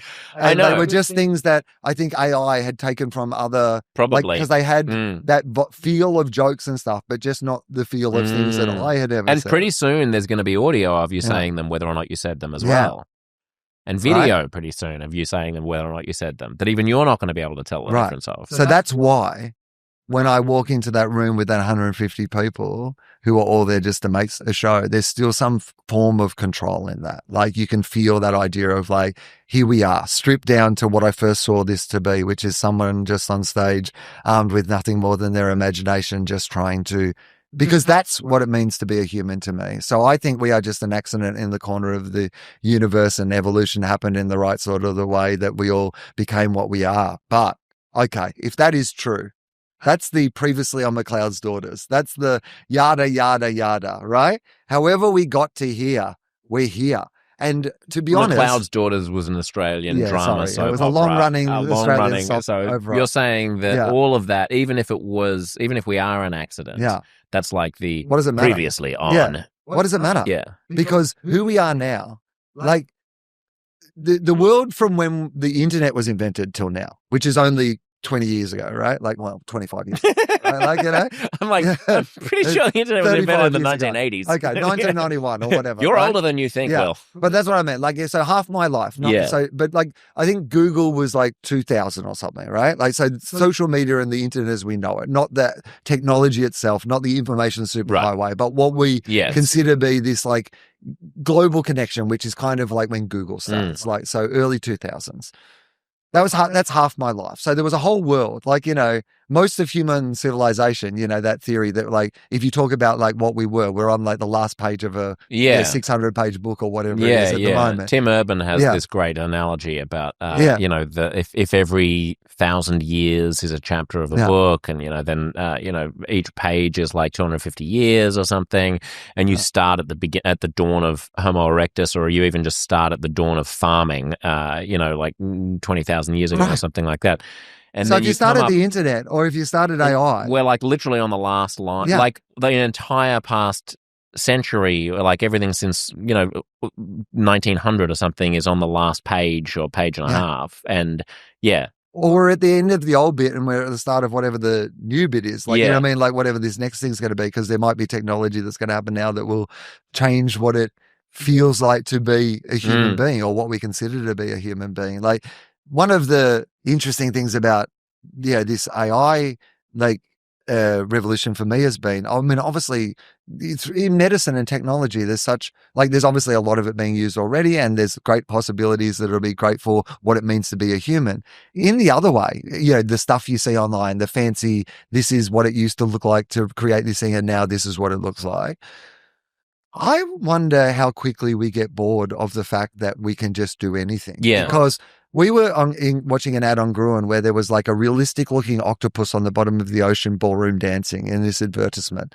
And it occurred to me that just 6 months ago or 2 years ago, maybe, I would have found that miraculous. Like, we would have been like, isn't this amazing? We should do a whole segment on this. And we all just sat there a bit bored, because once you know that you can make an octopus do anything, then it's not really special to make it do anything. Right? Why would I read a book? That's what my old grandpappy used to say. Once you know you can make an octopus do anything, you know it can do anything. He was a great fisherman, my God. But I know what you mean, and I hope that doesn't lead to total jadedness. I hope that it leads to a reappreciation of the real world in some way. Yeah, what's vinyl records? Yeah, like, it's exactly. Artisanal experiences. It's cooking your own food. It's singing your own songs. It's making your own art. It's going to a thing and like creating something with your own hands. Like, it doesn't all have to be. We've been spoiled. And this is what I mean when I say we've been spoiled by choice, because we spend so much of our time choosing rather than the time we should be spending doing. Like, if we were just able to make, because we've always got this idea that there is a better choice, or that the choice that we've made, that we could be doing something better with our time. We're at lunch with our friend, but I'll have a look at my phone, because maybe there's something better out there than the thing that I'm doing right now. I mean, even your choice of the lunch spot with your friend that you're not going to enjoy because you're on your phone is contaminated by the desire to make sure that the lunch spot is the best lunch spot. So you spend 10 minutes trying to find the right, like, I actually had a bit of an epiphany. Like, look at the stars of these people that you never met that are mostly bots, because this is the infrastructure. You're making a decision to go to this restaurant based on recommendations that were done by robots that you have got nothing to do. And like the cousin of the guy who runs the restaurant, you go in there, it looks exactly as the same place you went to in Japan. Like, I mean, but this is why there is an opportunity for like synchronicity, or like some kind of, what do you call it? Like the kismet, I suppose, in Hebrew, like this idea of like almost fate or destiny, or like something that happens accidentally for a reason. Like you mentioned Japan. I took the kids to Japan for the first time in April, and spent a lot of time like Googling what's the best place to take the kids to eat in Tokyo. And there's like this really well rated like ninja restaurant where you go down through these alleyways and you'll sit around and you eat ninja food, and then you get a magic show, and then it costs an absolute fucking fortune. Nobody liked it very much. We didn't think the food was that great. The kids thought it was gimmicky. Best place we ate was in a town where we'd done no research whatsoever, and we're just walking along a little canal and like took a punt on a little doorway, and we were the only people there. We found it ourselves. We were the only people there. Right? Yeah, we took it, and it was incredible. Didn't have to line up. Added to the experience. So much better. Felt like you discovered something yourself. Felt like I did fucking discover something myself. It was an enormous sense of pride. It's the problem with if you like this, you'll also like this. Sometimes if you like this, I've now had enough of this. Yeah. I actually need something that is completely unlike this. And you can't tell me, because that is Bangkok and not Bangkok, right? Like, because that is that idea of going, you can tell me about other things that are like Bangkok. But you can't say, okay, well, maybe now what you want is something that's completely different. Yeah. So what's going to happen when you die then? I don't know, like whatever happened before I was born. Yeah. I ask people that question on my show all the time, and like, it's now been going long enough that there's been a few people who have died, who, like, like, can I get a memo about what actually happened? Because now that you're there. So, I don't know if they were right or wrong or whatever it might be. But, I mean, it feels to me that it's I ask the question, but it's always the wrong question, because who cares? Like something will happen after we die. I mean, who cares? Everybody cares. This is the biggest question that has racked the brains of the world's greatest thinkers for millennia. This is why we have religions and temples and churches. This is why people bother praying to Mecca 5 times a day. Everyone gives a shit about this. But is it for why we die, or is it for how we should live? And so that's the thing, because I think we crave to know how we should live. And that's the hard thing. Life doesn't come with an instruction book, so we are constantly looking for somebody to tell us how it is that we are meant to be living our lives. And that's why we fall for scams. That's why we fall for cults and religions and all sorts of things. Did you hear about Brigitte Macron? She's a dude.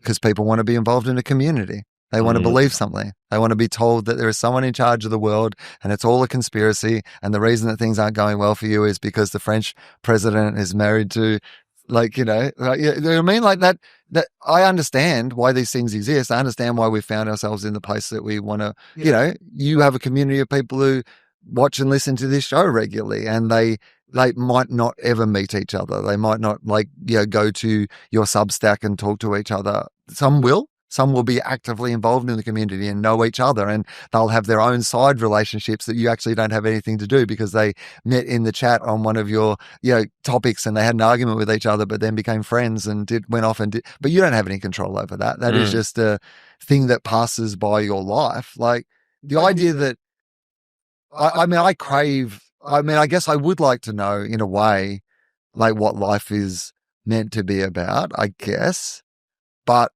I think more than that, I really, as I've got older, have appreciated that the good bits and the hard bits have all felt like part of being what a human is, and that I don't need to curate the experience of being a human to only 5-star experiences or what other people think the idea of being a human is. That's the whole thing that I opted out of by not wanting to. If I wanted that, I would be religious, or I'd join a cult, or I'd whatever it might be. If I had that desire to be part of a bigger group that had a guideline for, I love the idea of listening to you and then listening to Jan Fran talk about the Middle East, and probably get better informed by hearing both of you kind of talk about things from a different perspective. And at the end, I know a little bit more. I still wouldn't then go, I'm the expert because I've listened to both of them. I'd just be like, I know a little bit more. And I was able to take a little bit more of that in, and a little bit more of curiosity about what it is, what other people think it is to be human. I don't really care what happens after I die. I care about what happens right now, because I think we're here right now, and it's the only thing that I can care about. I've enjoyed this. This has been fun. Right. I've looked forward to it. I've listened to your show a lot, and I worried about coming on because Oh, really? Well, just because I don't think that a lot of the people that you have on do have more definitive views around right a topic. even, right? They might have a specialist topic, whether it be economics or law or like a social issue or whatever it is, and they want to pursue that point of view or that. Sure. That's a type of episode, but there are also just types of episodes where I agree. Smart, entertaining people riff about whatever's on their mind. Yeah, I know. But so I think, I liked it. It was great. Yes, cool. I mean, the final point I would make about the 5-star thing that occurs to me is that if everything is 5 stars, that's the same as everything being 1 star, because you have no metric by which to judge whether it's any good.